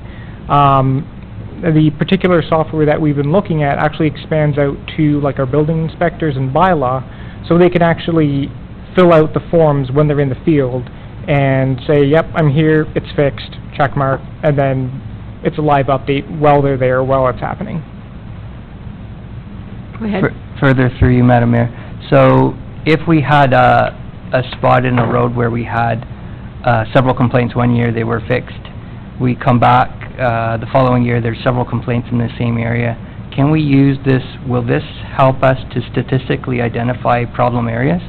Yeah, the software that we've been looking at specifically, it does include if you enter an address or a stretch of road, it'll give you a list of all the complaints, the entire history of everything that happened in that location. So further through you, Madam Mayor, actually I think to Director Coleman, but will this assist us in determining, like, having said this is the same kind of question, but you know, how often we're on a road fixing potholes, will this software then manage that so that we no longer have to the guys have to try and track exactly how long they're on what road? Will this kind of play into that together? I'm sorry, can you repeat the question? I didn't fully I'm just understand. thinking in terms of tracking workload, so we take line 4 or Marsh Hill Road and we're patching potholes. If we have, say, 6 service requests for it, I'm just wondering, will the timesheet data be able to be reflected so that we're seeing that we have 6 pothole requests and we spent 76 hours on the same section of road? Is this all going to intermingle and mesh together statistically to give us a good picture of this? Or is it separate software again? I think Adam can answer that. Yeah. Through you, Madam Mayor, I believe the software that we're looking at does include time spent on a task, and you can assign per user like their rate of pay, so you could calculate out how much money we're spending on man hours fixing a specific issue. And the clerk mentioned that the system also has a GIS integration. Okay. And so when you're using the app and you're filling out your form, it'll actually tag that area where you are. So visually you can see that if there's a cluster of dots on a very specific piece of road, then we know there's been a lot of requests at that specific section. So maybe we can use that data to figure out, oh, hey, there's something else going on here. Very good. That's all. Further? Thank you. No, that's good. Thank you. Councillor Roth? Thank you, Madam Mayor. Through you, I'm a data guy, so I like having data in front of me so I can see what's going on. Can you just walk me through how this program will differentiate through the current program? I've got the township website up in front of me right now. So it says, I'd like to button in the corner and then say, hit a report a pothole. That gets captured in some way. I know there's some confusion on exactly how that gets captured by Director Coleman's office, and then a crew is sent out through Rob, and the pothole is patched at that point. How will the new software change that in that example? Go ahead. Through you, Madam Mayor. So in that specific example, in the new software, and again, we're looking at one particular piece, but there are others that we're going to be open to, because of course for that cost it has to be in an RFP. But the citizen would go on the website, they'd say, oh, yep, I got a pothole, they'd click submit a report. There's an option to actually create an account with one of them, so you can log all of your previous complaints and things like that. And we can actually set up a workflow to say, if it's a pothole, it'll automatically tag this ticket to a very specific person, whoever's going to be, tackling that. So it automatically creates that work order to complete that repair. and the software will actually schedule it for them based on criteria that we set. So if we say it takes 4 hours to fix a pothole, I have no idea how much time it takes to fix one, but it'll say, okay, you have 8 hours in a day, and your next week is filled up, it'll automatically schedule it for the next Thursday. So on that day, when they log into the software, it'll just pop up and say, hey, you need to fix this. They go out, they complete the repair, they enter the type of repair they did, whatever information, it's completely customizable, and they click done, and then that ticket goes back, and the original person who submitted it gets informed as soon as it's been closed, saying that, hey, this issue's been dealt with. Just to follow up to that, thank you. Just having been in a position previous to this where new software is introduced in order for the intention is to speed up and increase efficiency, often software can slow one down because you have extra boxes to click, or you have been given 4 hours to fix a pothole when only this pothole you show up and it's 2 hours to fix it. How is it that we are going to mitigate any concerns that we're actually going to slowing our works department down by doing this? Because at the end of the day, based on what you've just told me, the pothole still gets fixed in both examples. There's just a ticket produced, and I like the data aspect of it, but as far as the pothole getting fixed, it still gets fixed both ways. It just costs a lot of money to do it with the IT side. Through you, Madam Mayor. Yeah, you are correct in that, no matter which way we do it, it does get fixed. With the new software, there are a lot of benefits saying that, it's guaranteed to be tracked. We know 100% that on this day, at this time, at this location, this pothole was fixed.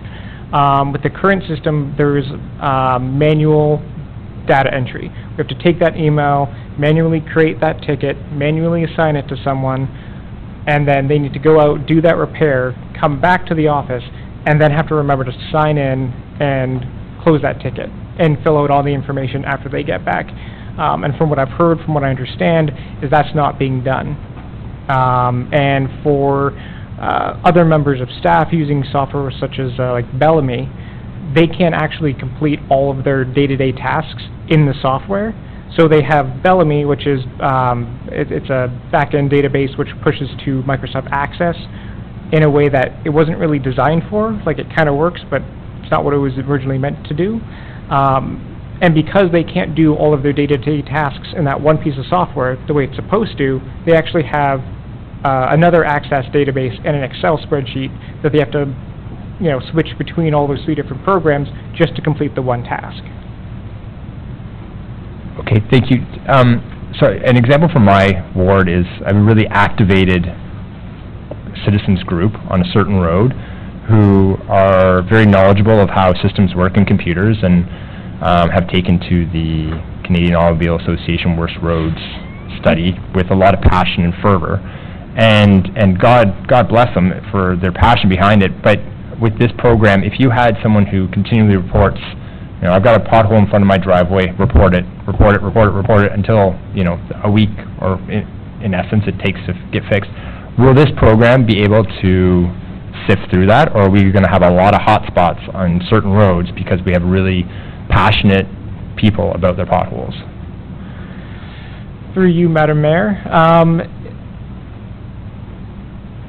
I'm not sure if I can answer that 100% right now, because so far there's so many different programs, we haven't looked at them in that amount of detail. That's something we'd have to take up with the vendor at the time of RFP to see if we could filter out, duplicate entries. Like, if we could, that's something we just would have to take up at that time. Okay, thank you very much. Thank you. Any other questions? Councillor Brown, Councillor Watton. Through you, Madam Mayor. So, Adam, I got a pothole in front of my place and I want it fixed. So I'm gonna use your new software, or I'm gonna do what I have to do, go on the website or whatever. That's gonna be registered, somebody's gonna come out, they're gonna fix it with the new software. How fast, compared to what we're doing now, would you estimate that they would be able to do that? Or how much faster? How much quicker? In other words, am I gonna get a response as soon as the pothole is fixed? If I'm sitting in front of my computer? Go ahead. Through you, Madam Mayor. Yes, so if you're sitting in front of your computer and you submitted that ticket, you'd get a response right away, automated, saying that we've received your request. And then as that ticket gets, again, sorry, in the software that we've been looking at particularly, we can customize when the person gets updated. So we could update them every step of the way, so you know that it's been received, it's been assigned to someone, that they're due to fix it on that day, and when it's been fixed. So you get updates every step along the way, right from submitting to completion. And that's nothing like we have now, then, really? Not at all. Thank you. Councillor Watton. Thank you, Madam Mayor. Just based on all the information that you've given, Adam, would it be correct to say that with this software, say, township staff are on the same, have the same complaint twice a week for a month, okay? And township staff go out twice a week for a month, and we track how much that costs.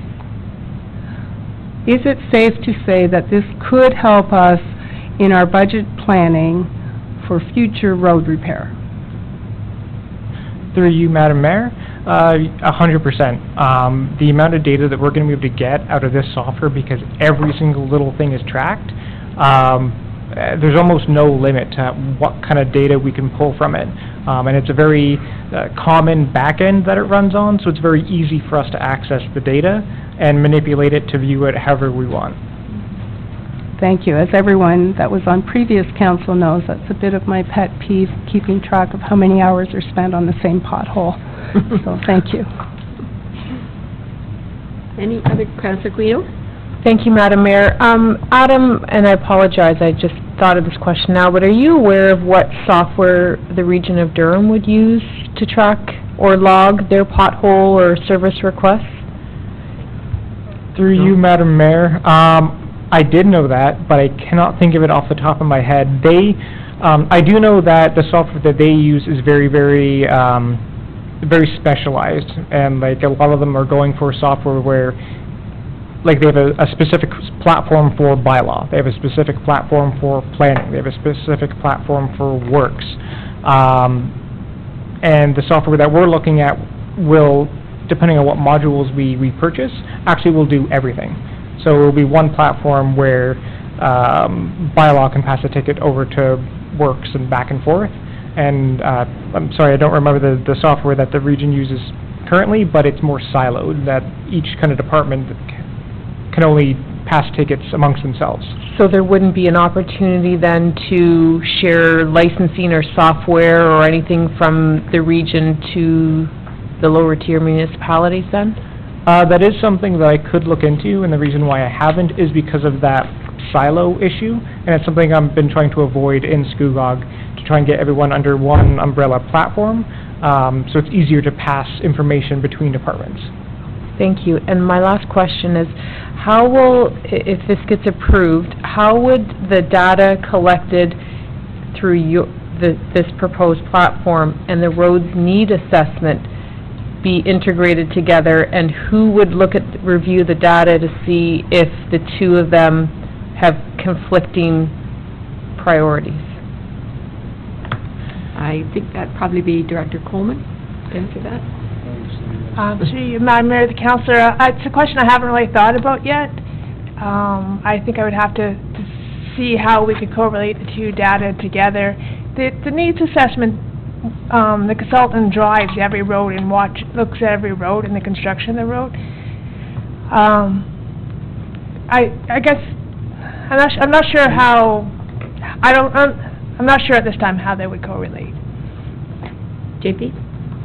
Thank you, Madam Mayor, and through you to Council. I think it just goes back to the data that we'd be able to generate from this program. So if we have, and it's not something that the program's going to start and then we would be able to inform our roads need studies, for instance, but over the course of a year, 2 years that we're using this program, any future roads need studies could look at some of those tickets and the issues that we had, and we could have that data and filter it for roads complaints, for instance, pothole complaints, and we could give that data to the consultant who could likely then use it on top of their own, obviously, research in driving every single road. But I think it's the statistics and the data that we'd be able to collect is the key there.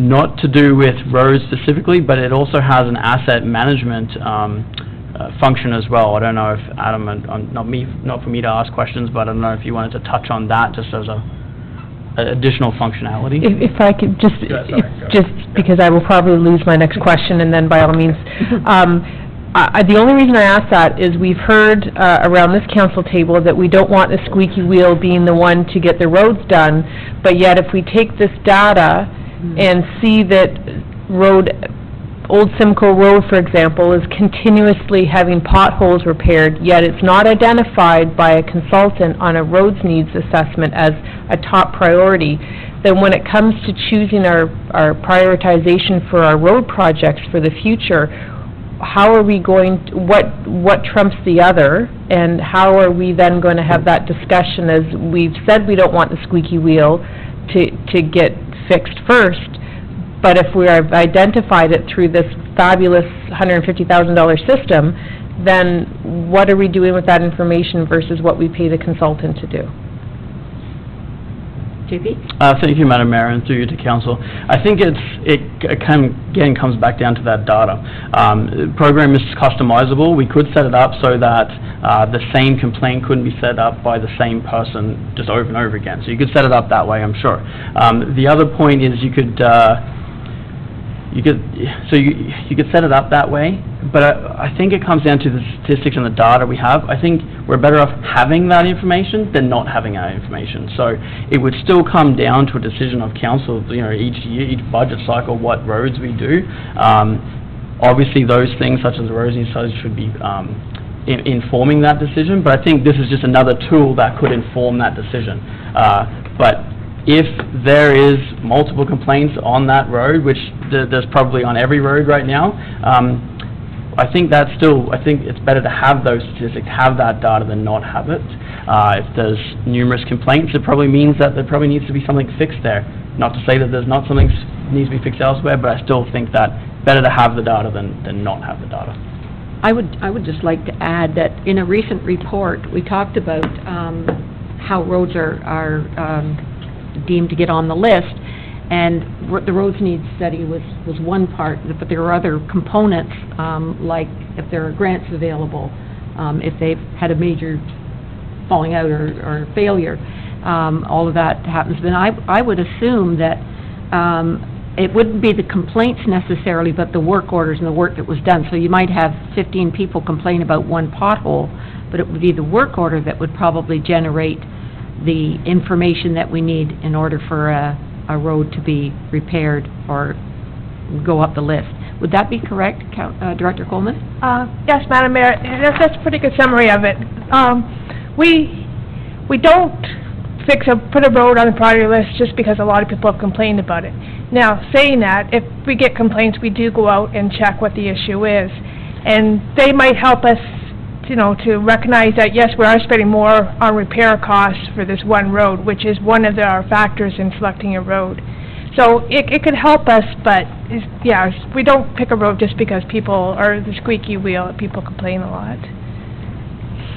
Thank you. So then I just question again the relevancy at budget time for this data that will be provided to us if we're going to go based on a roads needs study. But we can figure that out when budget season comes around. Councillor Keysbury? Thank you, Madam Mayor. Through you, to Adam, most software does have protocols, so typically when it's set up, you would establish this action can be taken, provided these criteria are met, and then certain actions have to be approved by a manager before they're instigated.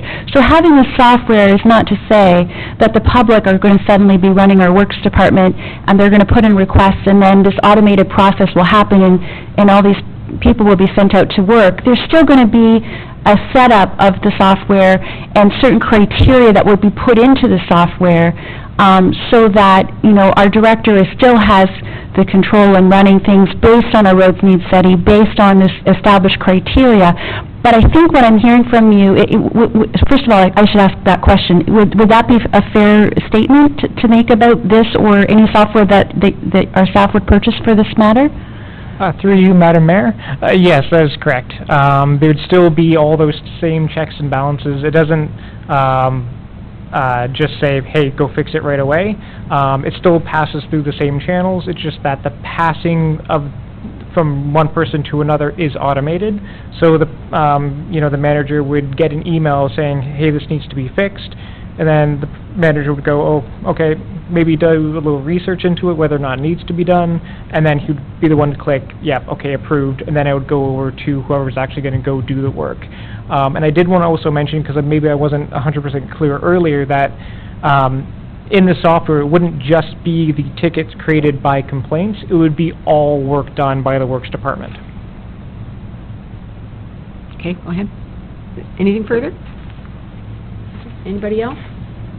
That's good. I have a couple of, a lot of my questions have been answered, but would it be fair, that there was a comment made that a lot of the work is not being done. Would it be fair, and I guess I would have to ask Director Coleman or our Manager of Operations, Rob Frasca, would it be fair to say that some of that manual recording and so on and so forth is kind of gone by the wayside by the sheer volume of work that you have at certain times of the work week?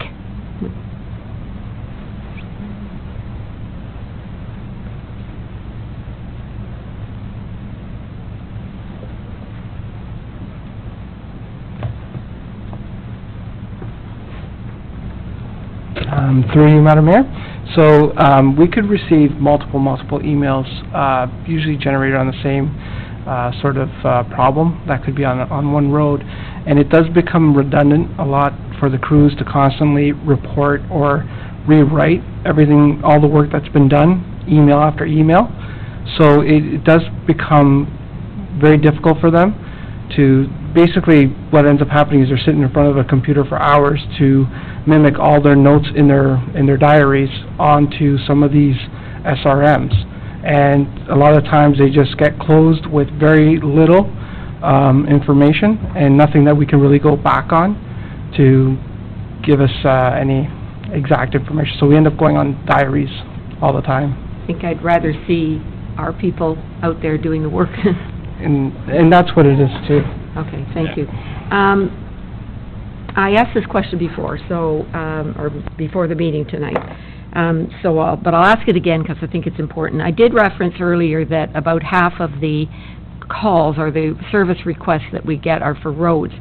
And that was true in 2018. And I know 2019 has been a bit of an unusual spring and so far this year. What percentage of the calls for service would be roads and sidewalk related?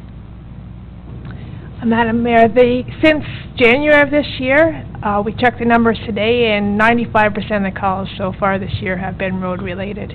Thank you. I think it's important to know. Thank you very much. Okay, so we have the motion on the floor. The new municipal customer service feedback tracking software at an estimated cost of $150,000 be approved as part of the Ministry of Municipal Affairs service delivery, $725,000. Motion is on the floor. All those in favor? 1, 2, 3, 4, 5. That is passed. Thank you. Okay, 3.3, can we have somebody move this to get it on the floor for discussion? An additional $10,000 be added to the council chambers AV upgrade project. Councillor Watton and Councillor Brown. Questions or comments on this? Councillor Ross. Thank you, Madam Mayor. Question in regards to the radios. This is about the AV upgrade. My apologies. Okay. Did you want to speak on that? No, we're good. Okay. Anybody want to speak on that issue? Councillor Brown? Through you, Madam Mayor, I just have a question. What is it going to be like if we approve the $10,000 added? What is it going to look like? I don't know that you can say what it's going to sound like. Maybe you can. But what's it going to look like in here? How's it going to be different for people? Through you, Madam Mayor. The biggest change that's going to be noticeable is, well, actually, it will be a new projector, which will be a proper widescreen display. So we have our two TVs here, which are in a 16:9 aspect ratio, and this is currently a 4:3, so everything's being kind of squished to be able to fit that into that. And so the new projector, which would be significantly brighter, so meetings are happening earlier in their day, there's lots of sunlight, the lights are on, it'll still be a bright, crisp image, and that screen will be extended out. I believe the current plan is about 1.5 feet on either side, so it will cut off the windows a little bit, but it'll allow you to have a full widescreen image that should be visible from the seats back there. There will be 2 additional TVs, one placed, well, kind of on that post back there, and that little closet will be extended out about 4 feet to make room. Sorry, this isn't the extending of the closet isn't part of the 10,000. But on that extended wall, there would be another TV on that side as well, so people in the very back row will have something they'll be able to see. Thank you. Oh, and the sound will be fantastic. Councilor Guido. Thank you, Madam Mayor. Is this hopeful, if you build it, they shall come? I would have a far greater sense in supporting this if on a regular basis our council chambers were packed. Perhaps this would bring members of the public out to look at a TV screen and have the images displayed better, but I have sat here for 5 years and it's not very frequent that we have a full council chambers. Unfortunately, I won't be able to support this. Others, Councilor Kieserbrink? I'm sorry, Councilor Ross, then Kieserbrink. Thank you, Madam Mayor, through you. Just to echo Councilor Guido's comments, we have 6 people in the audience right now, and on average, the seats aren't full unless it's a really special thing coming up. And just looking at the YouTube hits where other people can sit in their enjoyment on their couch and watch it, we average less than 30 views on that. So I just don't see the, I understand the need for modernization, but sometimes, you know, you deal with what you have, so I as well would have a difficulty supporting this based on the numbers that are seen through YouTube and through our audience. But thank you for coming tonight. Councilor Kieserbrink. Thank you, Madam Mayor. We did just make a motion that we wanted to use money for roads, so I'm wondering if we should, would it be appropriate, maybe I could ask our clerk or our CAO, could we refer this portion of the budget, because it's not roads related, could we refer it back to staff, or how would we handle this portion of the budget? That I would suggest you just defeat the motion. Okay. Because it's just on this one. I'd like to defeat the... we haven't called the vote yet. Sorry, thank you. Councilor Brown? Yes, and through you, Madam Mayor, the only other thing that this would be used for, I would imagine, is meetings of some kind. So if there were meetings that were not council meetings, but were meetings of various kinds and sizes, and with a certain number of people, and sometimes a lot of people, I would assume that would be part of the thinking behind this too. Through you, Madam Mayor, yeah, that's correct. So really, any meeting that takes place in the council chambers would be able to take advantage of these upgrades. And I don't know that this is a fair question, and I'm not sure who can answer it, so again, through you, Madam Mayor, how many times a year, roughly, is this part of the building being used? Anybody know? You can answer that. Could you answer that? Through you, Madam Mayor, I don't have an exact number for you, but I could look at the calendar. However, it is booked quite frequently. There's often meetings here. I've hosted meetings, through the election process, as folks around the table can attest to, for training sessions. We've hosted the region in here before when they came up and talked about GIS and things of that nature. So, and we specifically use the functionality of the TVs and the screens. So, there was a public information session here just last week. So it is quite used quite frequently. And just pulling up the calendar for this room now, there's a meeting, something booked in this room at least once every day this month, except 4 days. So 26 out of the 30 days, there's something in this meeting, just looking at the calendar for April. Thank you. Thank you. Any other questions or comments? I just have one.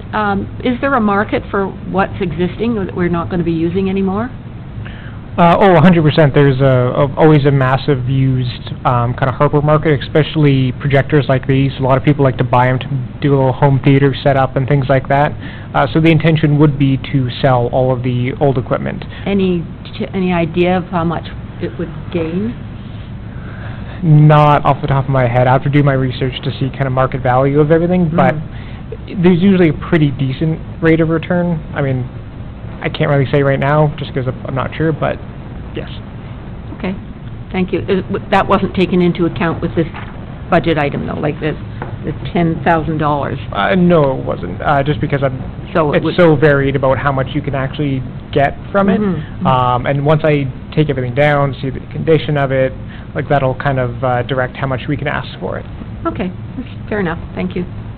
Okay, any other questions or comments to the motion? All those in favor?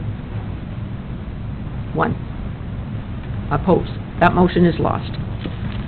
Now we're looking at 3.4, replacement of Public Works radio system at an estimated cost of $50,000. May I have a mover, please? Councillor Ross. Seconder? Councillor Watton. Questions or comments? Councillor Ross. Thank you, Madam Mayor. Through you, in reading the report here, the radio system sounds extremely important based on the way it's presented.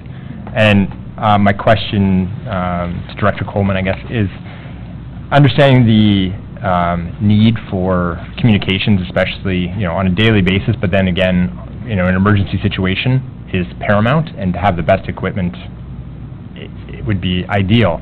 My question is why this wasn't shown in the budget. I wasn't aware that our radios were in need of replacement because they didn't show up as a priority on the budget, but given that this seems as a very important thing, is there a reason that it's coming up now and in a 4-year forecast, without having received any more money, we'd still be with our old radios?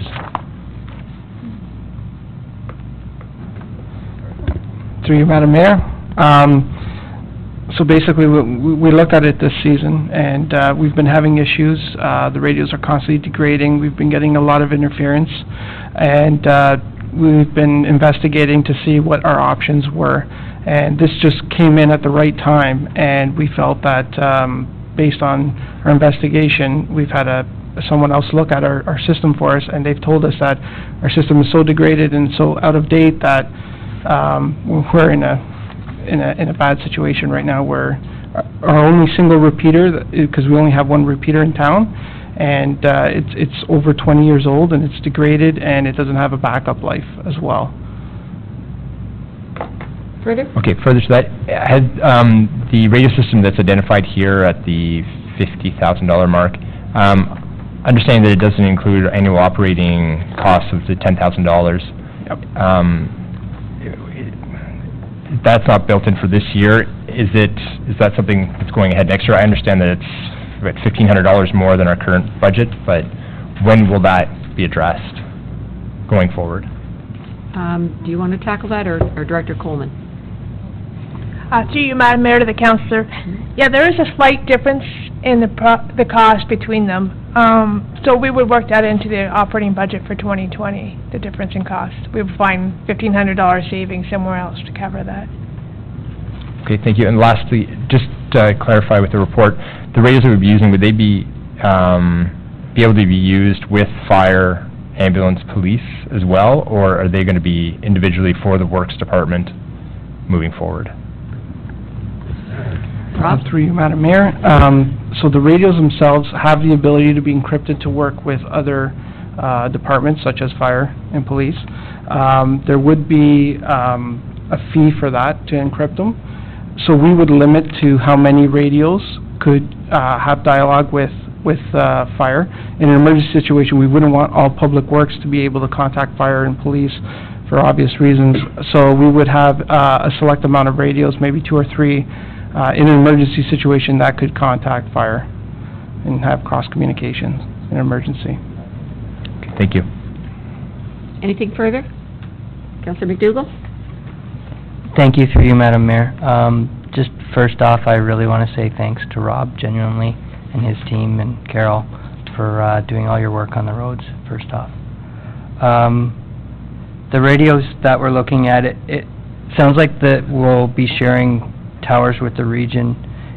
Is it my impression that the radios work in emergency situations in such, even when our cellular phones will not work? Is that correct? Through you, Madam Mayor. Yes, you're correct. Actually, there's over 20 towers within the region that can transmit the signal, and they all have a backup UPS, so in the event of a power failure, all the radios will still communicate.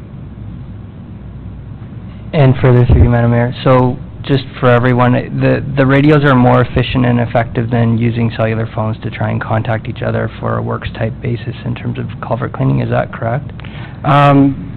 Yes, through you, Madam Mayor. It's more used during winter events. Summer we use it as well. The problem is we're limited to how often we can use our cell phones. We are not exempt from the police when it comes to hands-free usage.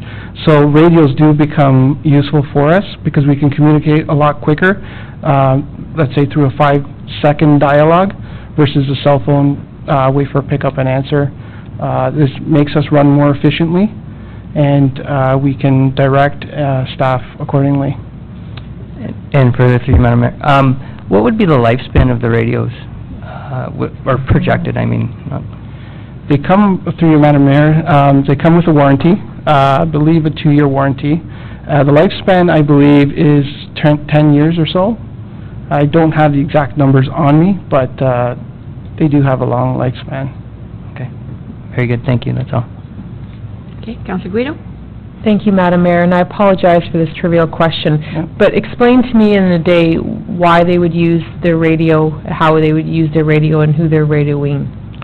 Through you, Madam Mayor. The radios are used daily, so we communicate when we send staff out. For example, patrol hit routes, and in this case, we're dealing with certain roads that have major concerns. So we would dispatch patrol, and patrol would report through the radio system to certain equipment, so we can arrange our equipment according to priority.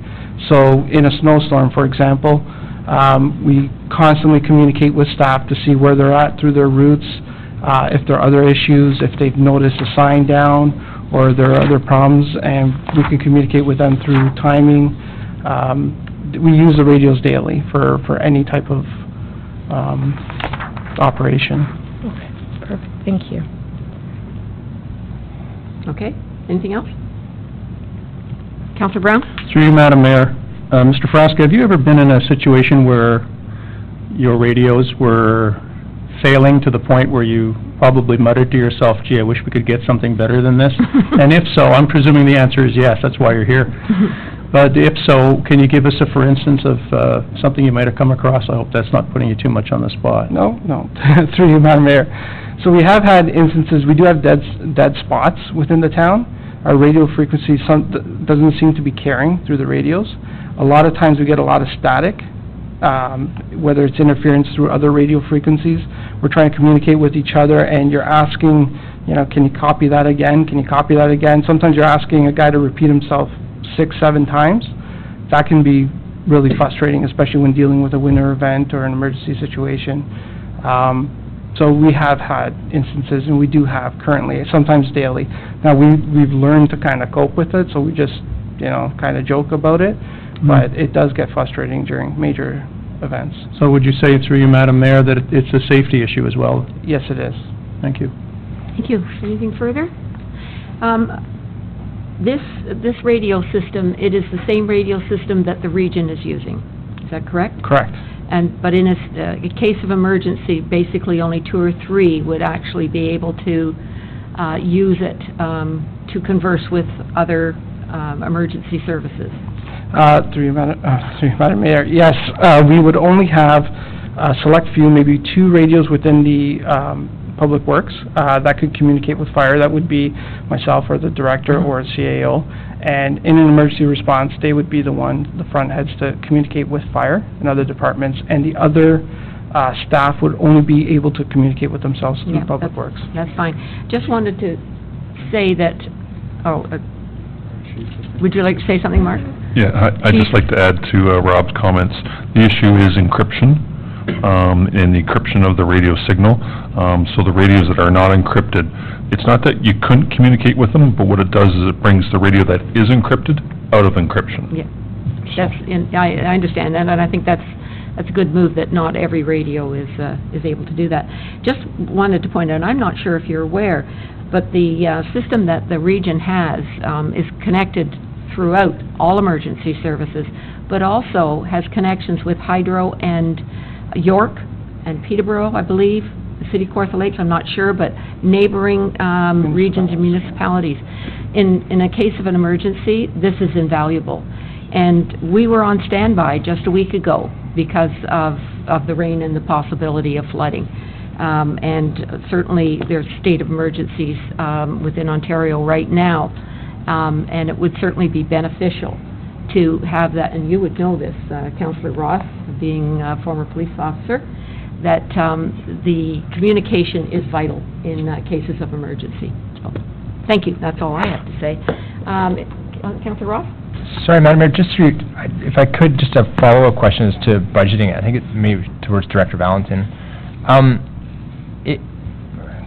It's obvious how important these radios are. If this money had not come forward from the province, is there, and it seems like it's a need now thing based on the deterioration of the radios, whether it could wait to the next budget or not, who knows, but is there money within the budget now that could be allocated towards these that wouldn't come from this fund?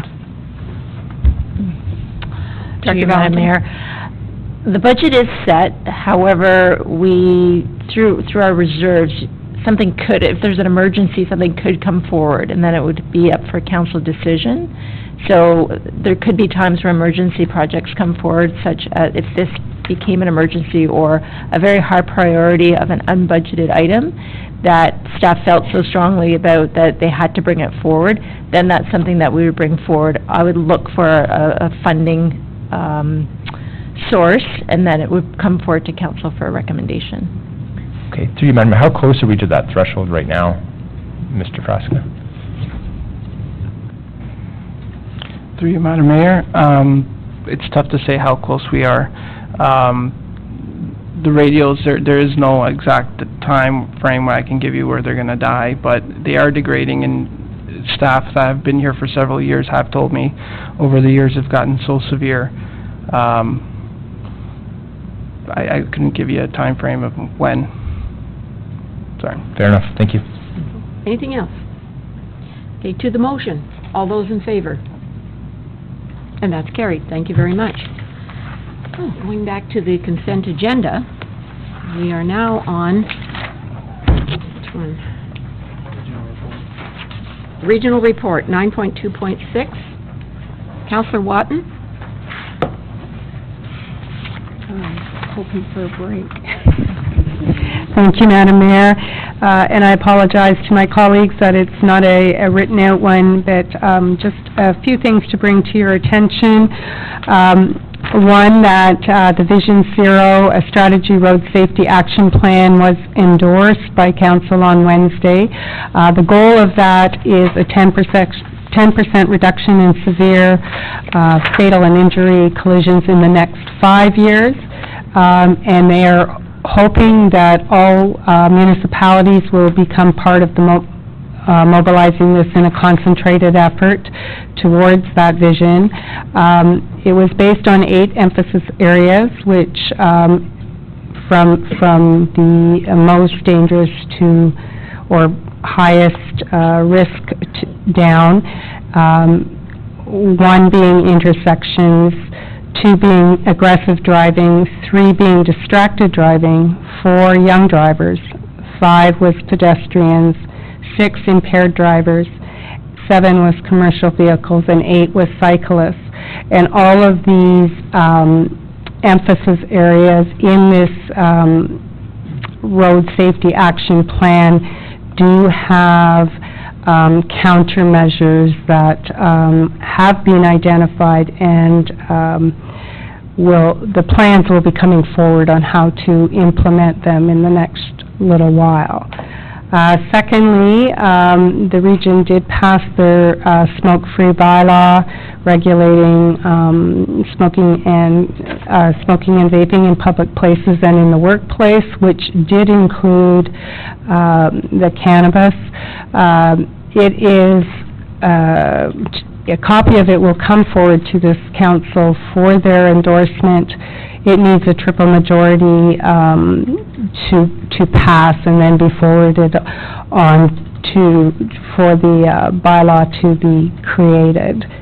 And thirdly, the region did endorse or move to support in principle the development of the airport in the Pickering lands, pending the aviation sector analysis. I am unsure when we can expect that, but just so that you and the public are aware that they did support the moving forward of that project in principle. Thank you, Madam Mayor. That concludes my report. I have a seconder, please. You seconded? Councillor Guido. Questions or comments to the report?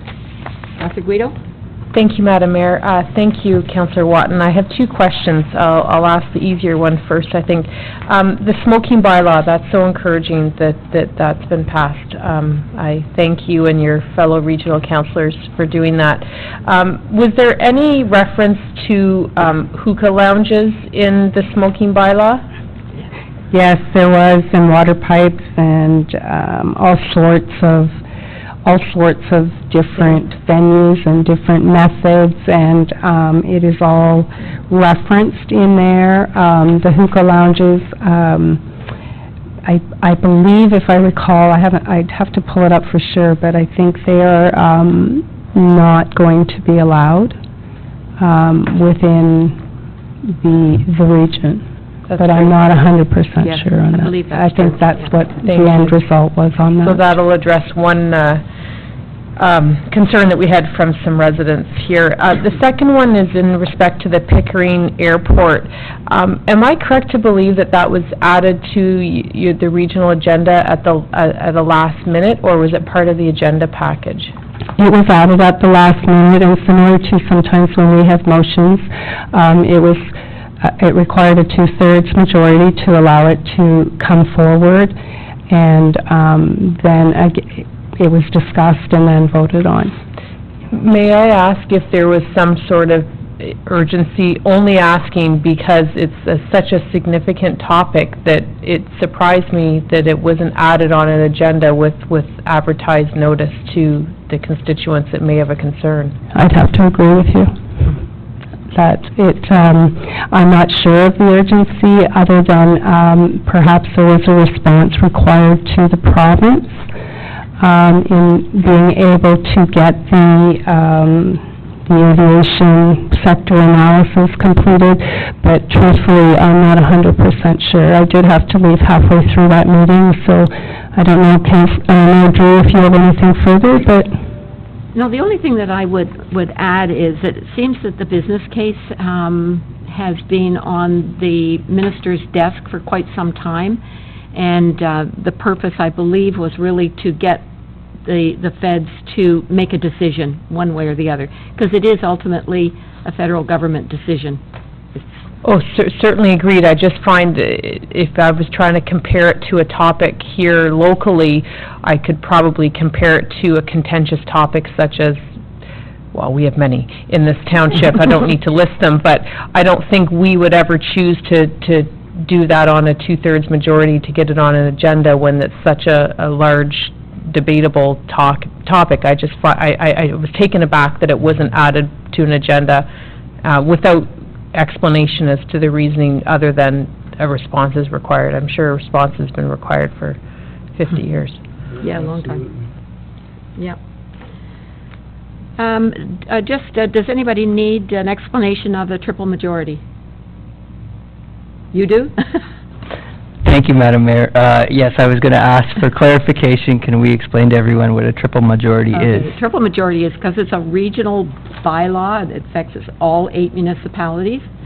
It has to be passed by the majority of councillors at the regional level.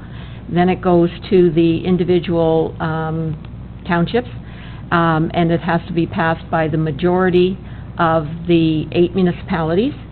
And then after that, those municipalities that vote in favor of it have to have at least 50% of the population of the region of Durham. Okay? We haven't voted yet. Understood? Yeah. Further? Yeah, further, I just wanted to follow up on the Vision Zero, and I wanted to thank our regional representatives for passing that. I was on the task force for that as it was being developed, and being a Ward 1 councillor now, and having, I think, since I've started, or relatively at the campaign time to now, I think I had 4 or 5 deaths on Highway 12, several accidents on Ashburn Road and many other roads. I can't think of a more important topic for us to stop preventable injuries. I think the numbers were about 1,500 kill and serious injuries in Durham a year, so it's very significant. And if we can move on this, it's really good news. Thank you. That's all. Thank you. Councillor Watton. And just further to that, for Councillor Ross's benefit, the motion that you made did also come forward and was referred to staff this past week for Island Road. That's good news. Thank you. Okay, are there any further questions for the regional report? Seeing none, all those in favor of receiving the report? That's carried. Thank you very much. Conclude. Yes, please go ahead. Madam Mayor, I'd just like to get some clarification, if I could, with respect to the matter of the funds for the efficiencies. Although we have a resolution passed by council indicating that the funds in their entirety be devoted to roads, council has supported the staff recommendation of in 3 places, and the 4th place there's a remainder of $10,000. Oh, yes. And where would council like that directed, that $10,000? Seeing that the $715,000 has been approved by council, consistent with the staff report. Councillor Ross, would I be accurate in saying that you would like it for road repair? $10,000 isn't going to take us very far, so... No, I understand it won't take us far. I think that was based on the motion previous, my motion previous was to be directed towards roads, if we could I would say that... direct staff that way. We may, that would be my own personal... go over budget otherwise, for road repair this spring, perhaps, so I guess that would... do we need a motion on that? Madam Mayor, should that be directed to the road reserve in that case?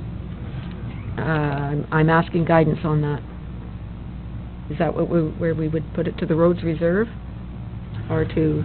Well, right now, so through you, Madam Mayor, to council, right now, the direction of council is to be put towards roads and road-related expenditures. That's all staff have right now. Councillor Ross, did you want to be more explicit? Thank you, Madam Mayor. No, I would, based on the, on what council has voted on, I believe that it should go towards roads, whether that, and I'll leave it to staff to direct the funds, whether it's the road reserve or just quickly looking at the capital forecast ahead, lower budget items, but I think that would be deferred to staff if our previous motion was to direct it towards roads. If it ends up in roads reserve, so be it. Director Valentin, could you give us some guidance on this $10,000? Well, Madam Mayor, I was looking for some guidance. So the remaining $10,000, just wondering, we've got the rest of it divvied at the $715,000. So if there was a specific project that council wanted staff to have the money directed to, or would it be possible to put it in the roads reserve, which all that money is directed towards roads? That's kind of the direction that I was looking for. Would that be okay? Is that your intention? That was the intention of the motion, yes. Okay.